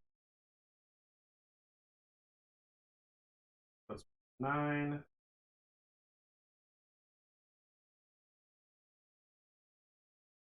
I'll try to guarantee that I get some gold.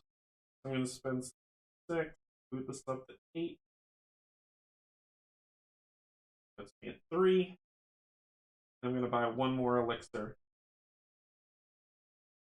for 0. Okay. Alright, that's the end of that. 1, 2, 3, 4, 5. 3, 4, 5. So he's going to target this last city. And that's what he's going to do this round. Alright. Alright, rabbit. So I've spent 2 turns dealing. I got 2 more turns to go before I'm not sick anymore. He's gonna come for me after that. I can't even free a city. That's what's killing me. I can free a city, but I can't because I'm sick. Because the cities have 26.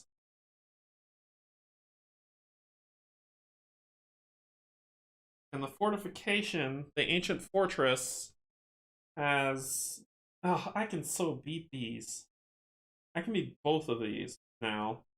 But I can in this condition because I'd be rolling 6 damage against them. I can repurpose my barrel of fantasy flight.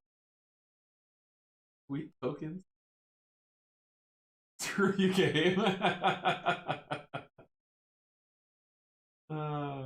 And you're too busy keeping me entertained to have time to write now for that. Yeah, that's fair. That's fair. I already owe the folklore people an app, because I started writing it. I actually started writing it, and then I ran into a problem. I'm a I'm a great programmer. I'm a terrible UX designer. So I need a UX designer to design what they want the app to look like, and then I can build it. I'm a terrible UX. That's why I'm not UX. That's why I'm a developer. That's why I'm an engineer. Okay, so once that falls, he's on my face. So, and I need to get rid of these two problems. I got this round and next round. Um,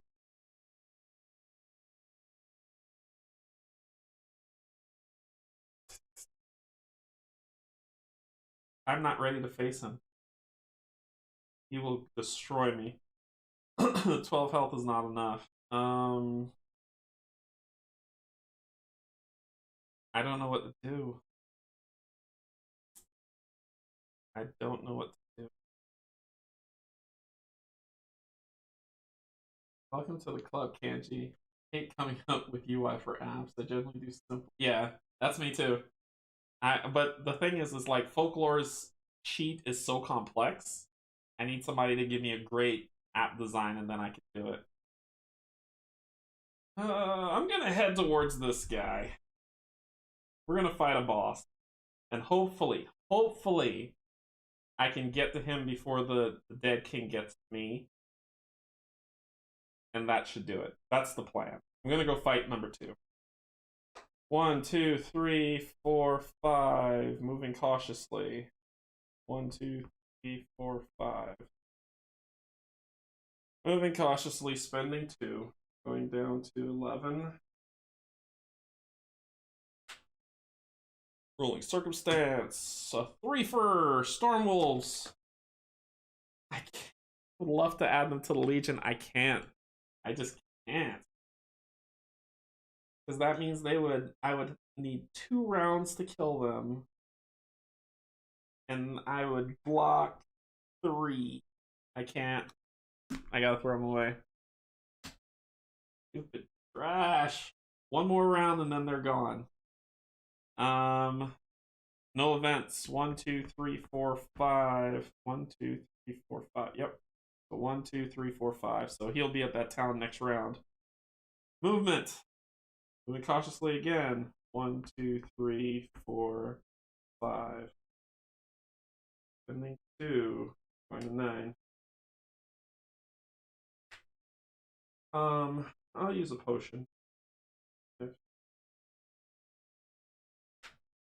To give 3, which will put me at 12, almost full. And so 1. Shady informant. You've crossed paths with an informant who has connections in the black market. He's given you some tips on just where they might be operating. When rolling the open the black market, treat the number of bosses you've defeated as 2 higher. After the black market opens up, each player may apply a 2 gold discount to a single item purchase. Here's to my dragon. Alright, so cool. Shady informant. Wyverns come out. Wyverns, whatever you call them. So he takes the final city. His job now is to come for me. Alright. My movement. Cautiously 1, 2 on the horse, which I have for cautious movement. These finally fall off. Yay! I am myself again. So I move cautiously. I didn't roll last round, sorry. So it's 5 and 10, so I didn't find anything, but I didn't consume any food. And now I need to re-roll. 4, I found some gold, and 7, that's enough for me not to use any food. So I have 4 gold. No circumstance. Boss battle. Boss number 2, who is the gray slime. Let's get some story.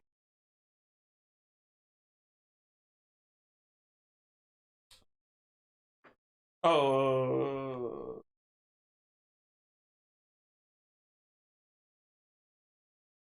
Uh, Oh, okay. Sorry, I didn't read the final story when I took down the bandit prince. So let me read that really quick. The bandit prince falters, taking the final blow and falling to his knees. Those who served him are now scattered or dead, his kingdom in ruins. Ha, that's true. I probably killed everybody. Perhaps I underestimated you. He looks at you in disbelief, but then he smirks. You may have bested me, but others like me will rise up and prove. With that, the bandit prince collapses to the ground, his threat eradicated from the valley. Behind him sits a sealed chest. Upon opening it, you see wealth and items that may aid you in your quest. Challenging the enemies of the valley may be worth the risk. Okay. That's when I killed him. So the gray slime. Type, magical nature. He's not a creature. Not much is known about this strange entity. It first welled up from the depths of the South Crown Cave several years ago. Many have tried to fell the monster, but none have returned. Tales are told of mounds of bone near its lair. It is able to alter its shape and color to mimic its environment. One can never be sure they're alone when near it. Be wary, traveler. Okay, so we're facing it. You know what you're looking for, and to be honest, it has been frustrating. The stories of the gray slime are either false or extremely accurate. Either way, this thing is nearly impossible to find. That is, until you come across a large pile of bleached and cracked bones. You look at each other and silently decide that maybe it's time to leave this cave. The light produced from the entrance is still visible, and escape from this horrific place is within sight. Fortunately, as you turn to leave, the ceiling begins to move, and a terrible smell of sulfur fills your nose. Suddenly, a gelatinous creature drops from the roof of the cave, blocking the exit. A body still digesting inside of it. With surprising speed, it lurches at you, eroding the rock beneath it with an acidic burn. Alright, so we face the slime. This is... Ooh. Almost dropped it. Maybe a little? There we go. So this is the slime. 36 health, 25 energy, but I get some cool stuff if I kill it. Might be able to help me. Might be able to save my life. Okay, so prepare for battle. So 36, 25. I'm at 12 and 12. So its first attack, does he has group health and energy, so he can hit everybody. Okay. I'm going to spend 1 to shield and 2 to release the Legion. So I was at 12, so I'm at 2 to release the Legion, and then once I'm at 9. Here we go. So there's 4 in here, so it's +4 for each attack. So first one up, Hex. Single target health. If this damage is reduced, another target suffers this attack. But 6 plus 6 is... Oh, sorry, 6 plus 4 is 10. So minus 10 already. Next creature. 2. 6. Dual target energy. If target runs out, both suffer 3 health damage, and the ghoul heals 10. So it's... the target runs out, both suffer 3 health. So it's an energy attack. Blech. So that's 6, 4, so that's minus 10. That was pointless. 1. Health. Reduce each target's damage dealt by 3 for the next 3 rounds. Wheat, 4, 8, minus 8. So, and then you got a penalty of minus 3, so let me write that down. Minus 3 for the next 3 rounds. Hex. Single target. This target is engulfed by the elements and suffers half the damage the elements suffered this round. That's okay. But let's find out how much the element's going to suffer. So the slime is going to roll now. Slime rolls a 5. 5. Acidic spray. Dual target health piercing 3. 2 targets suffer 7 health damage. Your skin blisters and bubbles as it hits. So that element is going to be the first one that takes the hit, which is 7. So it'll be half of 7 rounded up. So it would be 3.5 rounded up to 4 plus 4, 8. Okay, and it would use 5 of its energy to do the acid spray. The other one who's going to get hit is the shambling zombies. Don't care. All right, so let's do some math. Let's do some math. So it gets hit for 26 damage. Minus 8, minus 8, minus 10. So that's 16, 16, 10, 26. It's down to 10 health. And it gets hit for negative 10 energy. So that is 15 minus 5, so that's 10. That has 10 energy left. And it's minus 3 on its attacks for the next 3 rounds.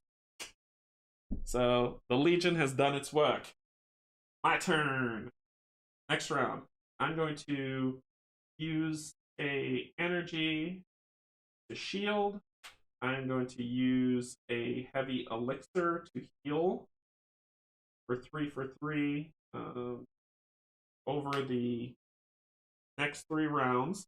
And I'm going to hit him for 12 to kill him. He rolls a hex. Ick. Group survival. The air grows. Okay, here. Okay, so now I got to roll survival. Survival's this guy. I failed it. I failed it. Heroes who fail are now diseased and fatigued until the end of combat. But my attack goes through first, which I hit him for 12, killing him. He's dead. Defeated. The Legion is awesome. So that would have happened, but nobody cares because you're dead. So I get +2 survival. So this goes up to 9 now. Now I got a little bit more survivability. I get +2 luck stones. So that goes to 4. I get 4 of these bad boys, because 2. So 4 of these. So your choice, +2 to something. So it says, distribute this bonus between any of your stats. So your choice, +2 total, wherever I want to put it. I'm putting that in punch, so that's going to 14. Punch is going to 14. Okay. Next up, +1 to energy. So energy goes to 14.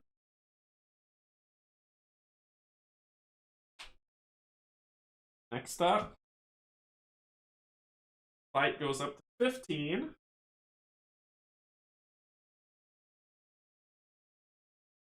And the first mastery goes up to 7, which I don't care. And shielding for the last one goes up to 14. I can't beat this dude. I need a Legion. I can't beat him. Okay, then I get 12 gold, because 6 doubled. So that puts me at 16. And I get a chance at the black market. So I've beaten 2 of them, so that's 2. Plus the Shady Informant, so it's 4. I get a Hex, which is a 6. No good. I've beaten 2 bosses. 2 bosses defeated. Let's read the slime's demise. Defeating. Okay. The poison in the air begins to thin as the slime melts into the ground.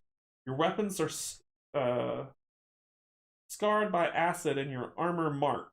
With each breath, your lungs burn from the fumes, yet somehow you are alive. The fight seemed as though it would be impossible, yet with thanks, you stand triumphant. As the creature dissipates, you find a small amount of gold still clinging to the bones of the monster's previous victims. It may not be much, but you feel lucky to be alive, and that is reward enough. Now to finally get out of this cave. Alright. Okay, he's coming for me. So that ends the event. They're defeated. So I beat boss number 1, boss number 2. I put the hex down there to say they've been dealt with. Alright, so His turn. He's gonna move 2, 4, 5, 2, 4, 6. 1, 2, 3, 4, 5, 6. He's gonna move there. This fight is inevitable. I cannot get away from it. I could come here. If I come here, I could build a land bridge and try to run. That's the best I can hope for. 1, 2, 3, 4, 5. I have enough to do it. Maybe. Maybe. Let me see if I can, I got these extra pieces. Let me see if I can build something to save my skin. Ooh, I can. Ooh. I'm going to run like you would not believe. Well, no, I wouldn't make it because I'd make 5 here. He'd be 1, 2, 3, 4, 5, 6 right on me. There's nothing I can do. I gotta fight him now. This is it, the finale. Alright. Let me take my medicine. First thing I'm gonna do. Actually, I'm gonna rest up. I'm gonna rest up. My potion got used, so I would have gotten 3. Say 9, 10, 11. Okay. Then I'm going to rest up, taking 1 potion, going down 4. Power back up to 14, because this is going to hurt. I have no Legion. So camp. I get -1 to these rolls. Doesn't matter, I pass. -1 for this 10 goes to a 9, so I pass. And I get 4 gold, so that puts me at 20. That doesn't matter. Circumstance 2. Pleasant weather. I get to enjoy final day. The weather is comfortable and you're moving easier than expected. This card supersedes any other ongoing nature circumstance. Increase the group's speed by 1 additionally. The group gains a -2 bonus to navigate rolls made during this phase. This effect remains for 4 turns. Oh, I can't move. I was like, this would have been great. I can move. Nope. Can't move. Kobolds are out. So that is that. I don't have an event to do. 1, 2, 3, 4, 5, 6. He encounters me. Final fight. This is it. The showdown. I'm not ready.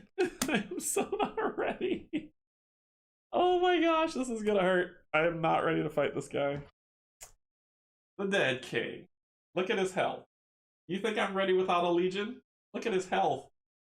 Look at it! 180 health. Oh, I am not ready to fight him. Anyway, ready or not, here we go. 180. 120. Me without my Legion. Ugh.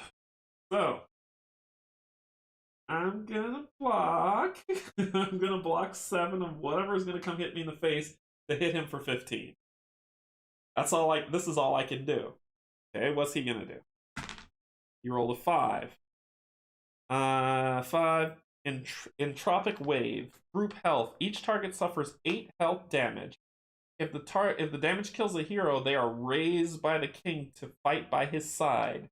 They cannot be targeted, so... Okay, so I'm blocking... It's 8 health. I block 7, so I take 1. And I hit him for 15.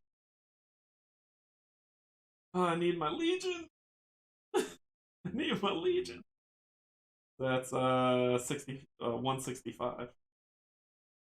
And does he use anything for that? Nope. Round 2! I'm going to use a healing potion just in case. Just in case I'm going to use a healing potion. Going down to 3. I'm going to spend 1 to shield again. To hit him again for 15. I rolled another 5. Tropic Wave. I take 1 damage to go to 10. I deal 15 damage to him. He's at 150.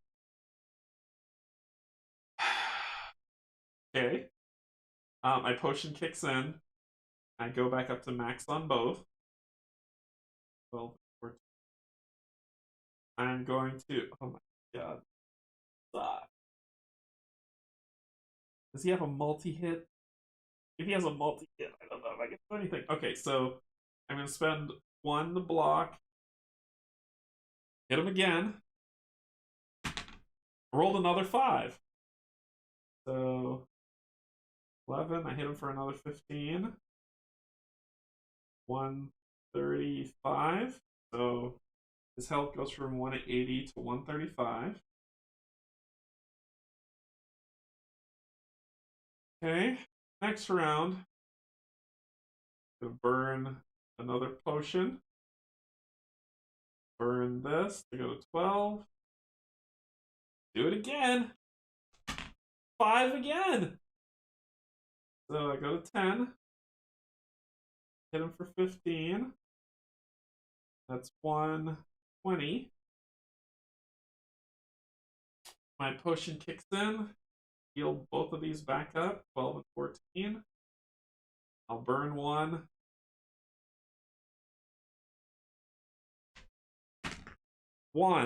The Undead Horde.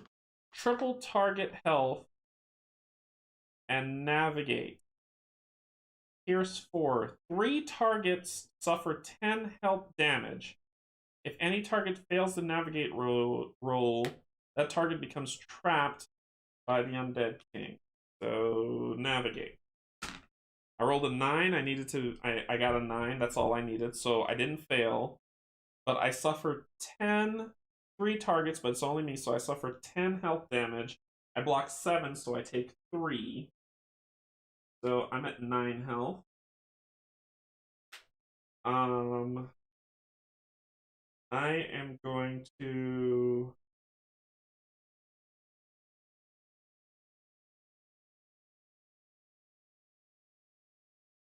I'm going to use an elixir. Go to 4. I'm going to use one of these points. Go to 12. Hex. Murder of Crows. Group health. Each hero suffers 4 piercing damage. Actually, yeah, that's right. Each hero suffers... Actually, no, this would be 8. Because it was Pierce 4.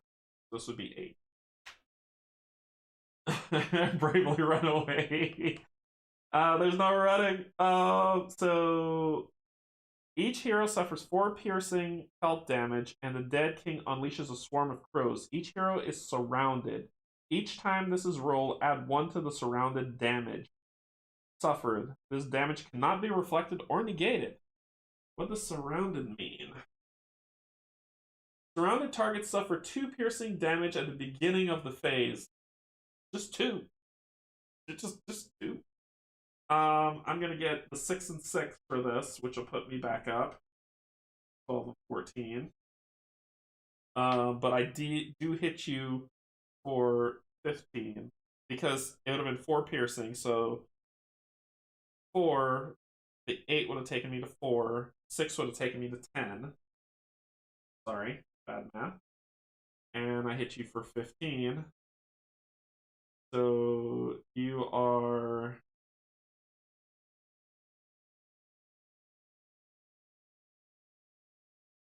Why is my math failing me? 105. 105. Okay. Beginning of the declaration phase, I suffer 2 damage. I'm going to use another heavy elixir.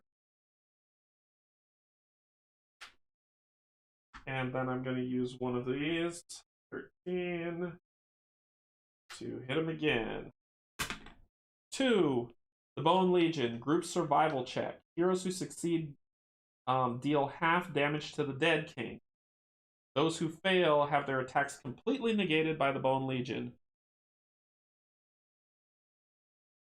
Okay, so I need to make survival.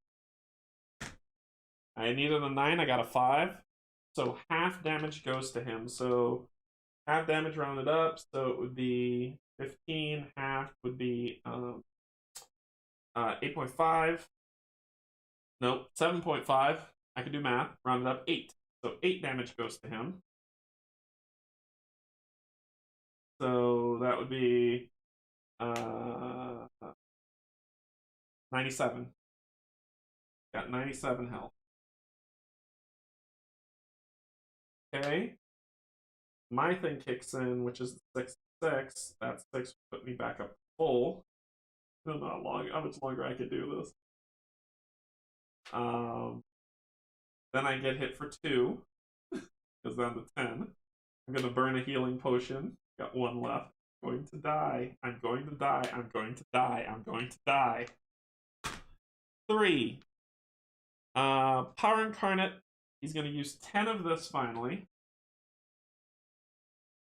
The Dead King acts twice this round. Roll the action die twice more. If you roll another 3, the Dead King blocks 30 damage this round. If you roll a third 3, all heroes lose all their energy. I roll a Hex, which is Murder Crow, so that adds 1 more, so it's 3 more damage. And 3, he blocks 30 damage, so no damage to him this round. And he adds to the Murder of Crows. That sucked. So my healing potion will come in, put me back up to full. And full that because I would have done the block. I didn't put the 14 to 13. But I get hit for 3, going to 9 health. This sucks. Alright, so I'm going to burn my final potion. And I'm going to spend this lovely 13 to defend myself. 4. Essence of Death. The Dead King siphons the hero's life essence. Each hero suffers 12 energy damage, and one target begins to decay, losing half their remaining health at the end of each round. Decay cannot kill a target, nor can it be reflected or negated. Yay! So, I hit him for 15. So he goes to 83. Sorry, 82. 82. Since you survived the cave, I guess this dead is about to release the Black Beast. 82. 82! Oh my gosh. Okay, so I suffer 12 energy damage, so I'm down to 1 energy. Oh, wait. I would have blocked that. I would have blocked 7. I would have blocked 7. I would have blocked 7. Oh gosh, I would have blocked 7. So I would suffer. So I have 5 left. No, I would block 7 of 12, which would be 5. 5's coming in on 13. 8. So I have 8. But each here, one target begins to decay, losing half their remaining health. Yay! So I am down to half of that is 4.5, so 5 health. Then my final potion kicks in. I would go 8, 8 and 11. I'm gonna burn an elixir now. I've got 2 left. Oh my gosh. This hurts. This hurts so bad. A 1! The undead horde. Oh, beginning of the round. The swarm would have hit me for 5. Then I rolled a 1. 3 targets suffer 10 health damage if any target folks. I need to roll navigate. 9, which is what I needed. I'm okay. So I'm not trapped, but I take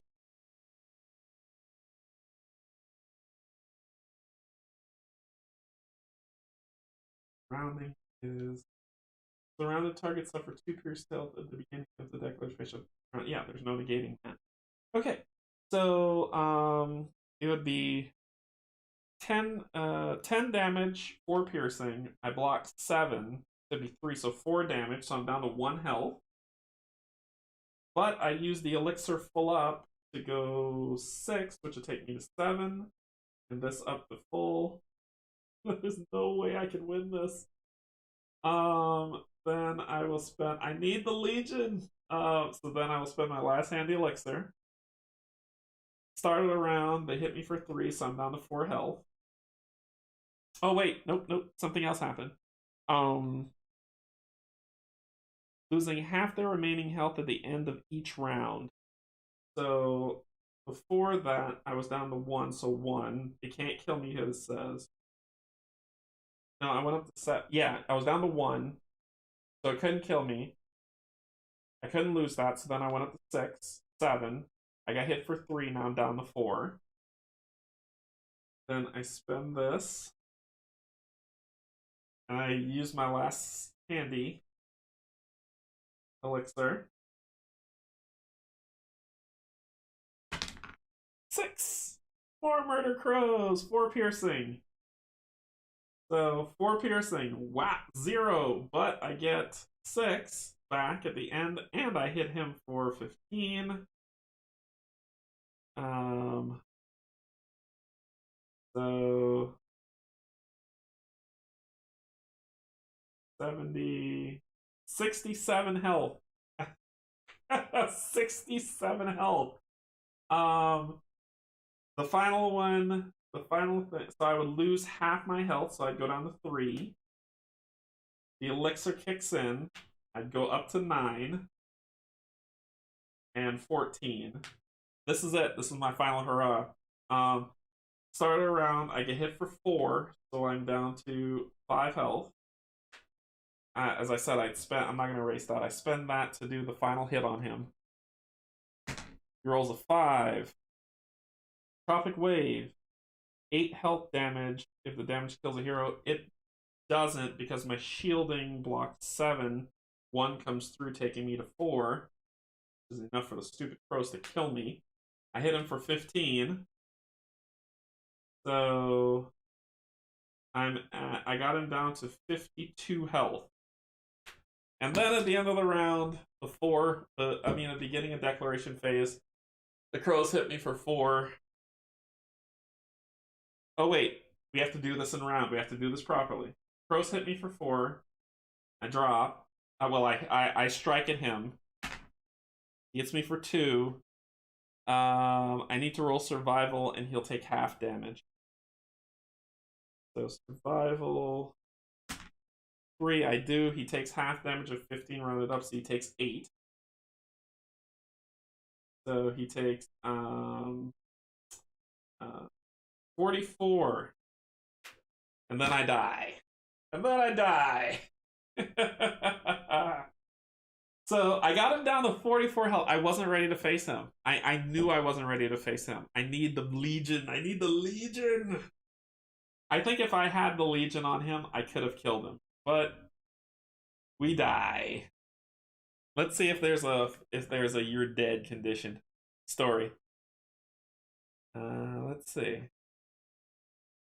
What happens if the heroes fail?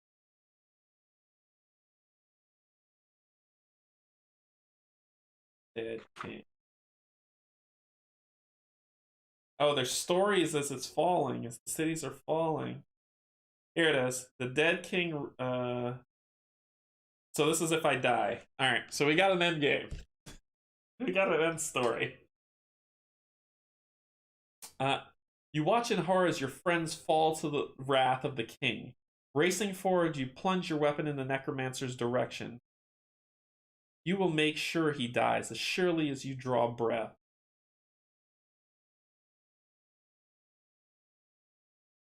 Suddenly, you see a flash in his eyes and a groan rings out from behind you. You delay your assault momentarily only to find your friends stand up, their eyes glowing the same vile green color, a lifeless expression on their face. You wish it wasn't true. Does the king's cruelty know no bounds? The dead king laughs with hatred in his heart. As you look upon your turned ally, he speaks with a booming voice. Did I not say that this was your fate? Surrender now, or I will continue to take you one by one. The end. We die. Defeated. Oh, here we go. Defeated. There's more. The heroes starve to death. Nope. The game defeats the heroes. The dead king defeats the heroes. After weeks of conflict, you finally fall to one knee, bloodied and battered. Your friends have fallen, only to be raised again and forced to continue fighting from the grave, this time as your enemy. The dead king steps forward and takes your throat in his hand, lifting you into the air. The last thing you see is a sinister grin as he snuffs out your life. You have perished, and now you stand in the Bone Legion. The valley will burn and will now serve as a new master, the vile one, he who has risen, the dead king. The end. Oh boy, that was awful. So I died. I was not ready to face him. You know what got me? This first thing that was up here that I spun 4 turns fooling with. I should have just left it alone and went off to do other things. Oh, that was bad. That was a bad roll. But it was fun. And you got to see the game played. And you got to see me upgrade a little bit. So I had him down to 44. Oh, if I had the Legion. If I had the Legion. Yeah. This was, don't worry, I died a lot in this game. I died a lot. But it was fun. Oh, wait. I'm not dead. I'm not dead yet. I am not dead. I'm alive. Holy cow, I'm alive. We're not done. Because I have the enchanted hourglass. We're not done yet. I need to roll a d6. I got 1. Roll a 10. Oh, it's a 10-sided die, sorry. Roll a 10-sided die and add the result to each dead member's current health. So I got 7. I rise with 7 health. Oh my gosh, why is this happening? Okay. And then the hourglass glass crumbles. So I have 7 health. The dead member's current health. Wait. Roll a 10-sided die and add the result to each of the dead member's current health. Well, the dead member's current health is 0. Okay. Then, so I'm still alive. I'm still in it. Lucky Rabbit's Foot. You found the charm that moves. I can re-roll an opponent's attack. And I can explode a die on him. Ooh, okay. So those ravens hit me at the beginning of the round. It's still my turn. I'm still alive. Get back out here. I'm not done with you. So, rolls a 6, which will add another bird, so it'll be 5 damage next round. But I hit you for 15. He hits me for 4. I'm gonna Lucky Rabbits. No, because it could be worse. So he hits me for 4, so I'm down to 3. Then I'm gonna use Army's Ring. Now. Hexplode 6. Hexplode 6. And 5. So that's 17.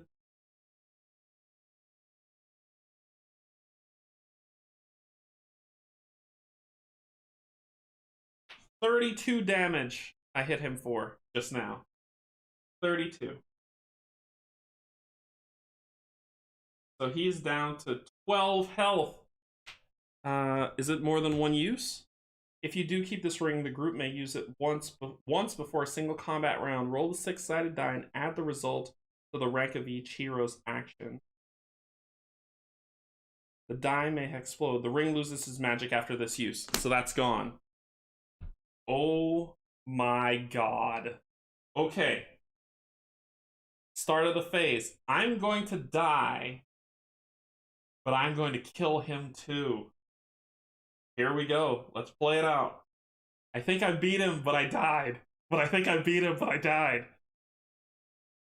Oh my god, I'm flipping out.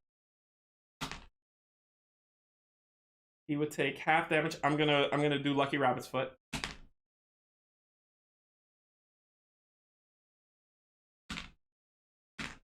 Four. Okay. All right. Something unprecedented just happened. I beat him. I beat him. I died, but I beat him. We die together. So I forgot I had the hourglass that brought me back to life. I used the ring to jack up an attack on him, taking him down to 12 health. I made him re-roll with the Lucky Rabbit's Foot so he doesn't block my attack. You may use the Lucky Rabbit's Foot during an opponent phase of combat to re-roll a boss or encounter attack die that you just rolled. And I did. He re-rolled 2 4s, not a 3, so he doesn't block any of this damage. He drains my energy at the end of it all, but not before I hit him for 15. I won! I won! I won! He's dead!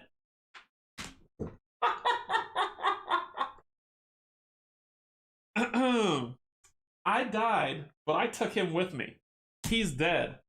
That's a win. Let's go to victory, shall we? Let us read the victory. Here we go. Victorious! And I'll play it thematic. Is like, I take him down, and as I stumble out the field, I fall and I die. But here's what happened. Read this aloud. Necromantic power arcs like lightning all around you, cutting through the air and threatening to bring you to your knees. The Dead King is intent on crushing your will. He walks forward, raises his hand, and attempts to drain you of what little life you have left. His maniacal expression oozes both hatred and scorn as he exclaims, "Give in! Soon you will belong to me. The hope of the valiant, all who have fought to live within, ride upon your shoulders. There is no giving in." You wipe sweat from your brow and stand a little taller, preparing for another attack. The Dead King glares at you as you defy him again, then raises his staff in an arc that traces the battlefield. Confident in his victory, more of the Bone Legion answers, when suddenly you sprint forward and taking him by surprise. This is thematic. With satisfaction, you note the lack of dismay and horror that crosses the necromancer's face as you deliver the final blow. He screams defiantly, and a blinding putrid yellow light erupts across the battlefield, momentarily blinding you. As your vision returns, you see him on his knees, green blood spilling from his mouth. He stares at you in anger and disbelief, words seeming to finally escape him. He grips his staff and holds himself steady while continuing to stare. A shaky hand points in your direction and he coughs. "You! How?" You do not give him the satisfaction of an answer and once more rush forward to finish your quest. With the final blow dealt, the Dead King falls, his body limp and inanimate.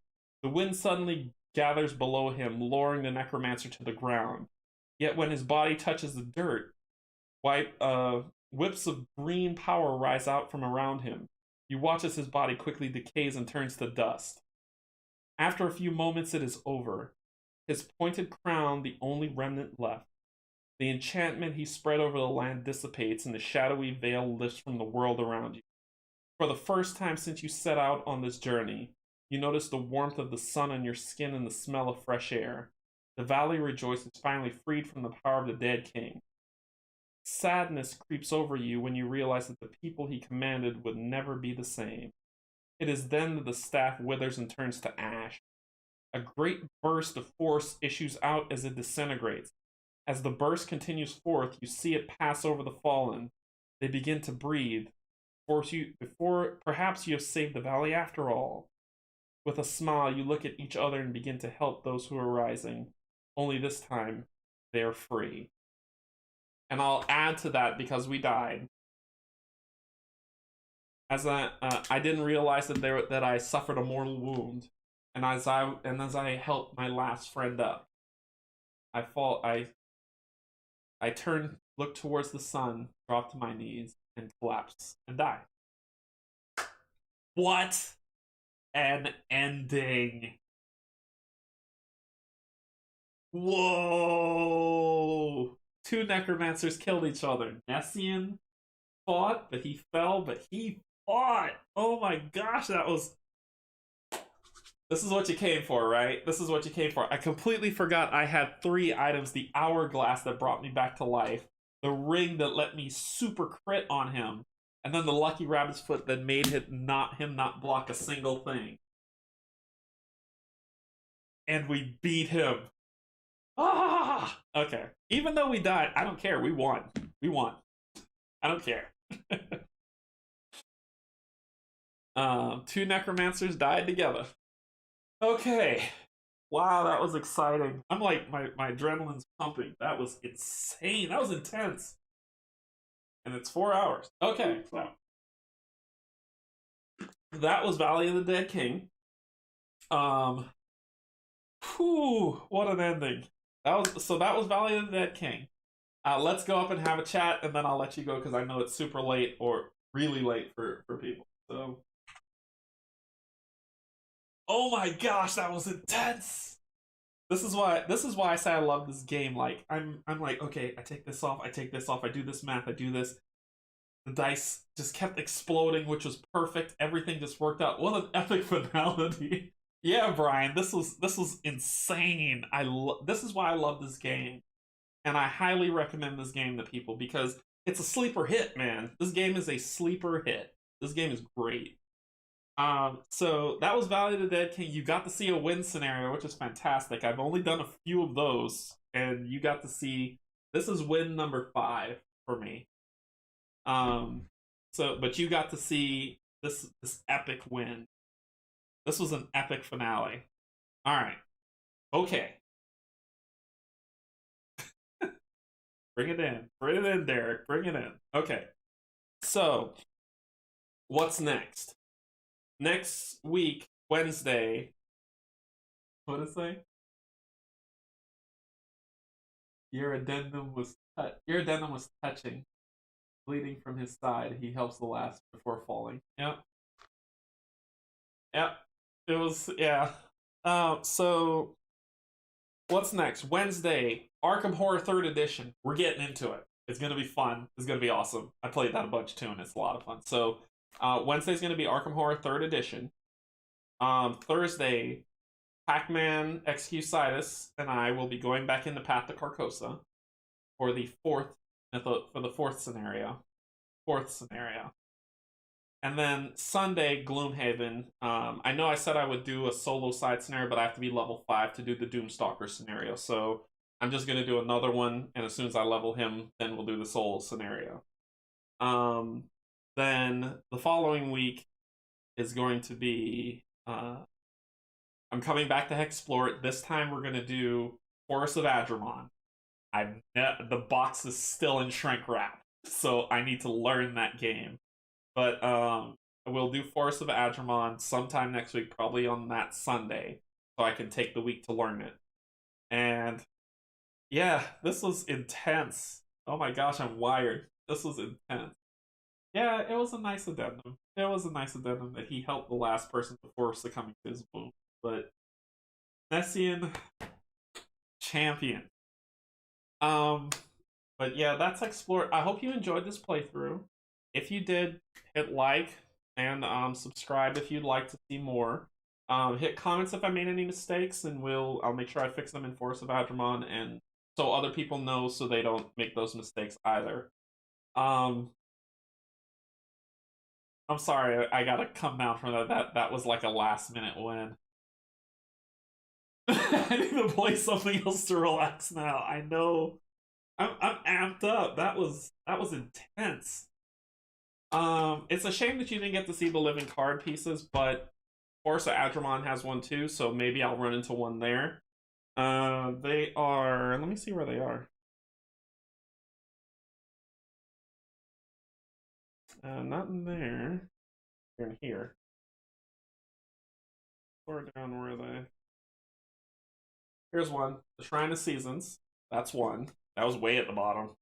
And Bezel Court. That's the other one. Yeah, you were in the scene this playthrough. So, okay.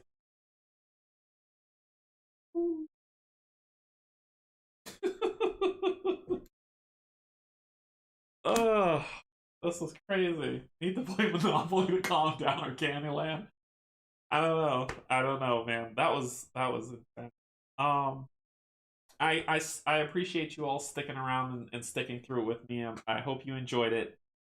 Uh, this is a fun game, and I highly recommend it to people. It has intense moments. I died by a will-o-wisp on one. I've died during the first round on another. I mean, the game plays separate every single time you play it. And I wasn't fully thematic. I didn't as each city fell, there's actually a story for each city falling, and I didn't get a chance to read those to you, so I apologize, but I'll make sure to get that right for Force of Agramon. And I will unlock the next set of heroes and Patreons. You will get to select no saying the M word. Patreons, you get to select who my next hero will be for Force of Agramon. I will link that in there for you to see. If anyone's interested, and by no means you have to, Patreon is the Patreon's down there. You'll get access to the Discord and the selection polls and all that stuff that goes with it. I am just a young starter getting my feet under me, but I will get there. I'm here to stay. So not even the Arkham Horror Edition. Oh, third edition. Sorry. Did I say it wrong?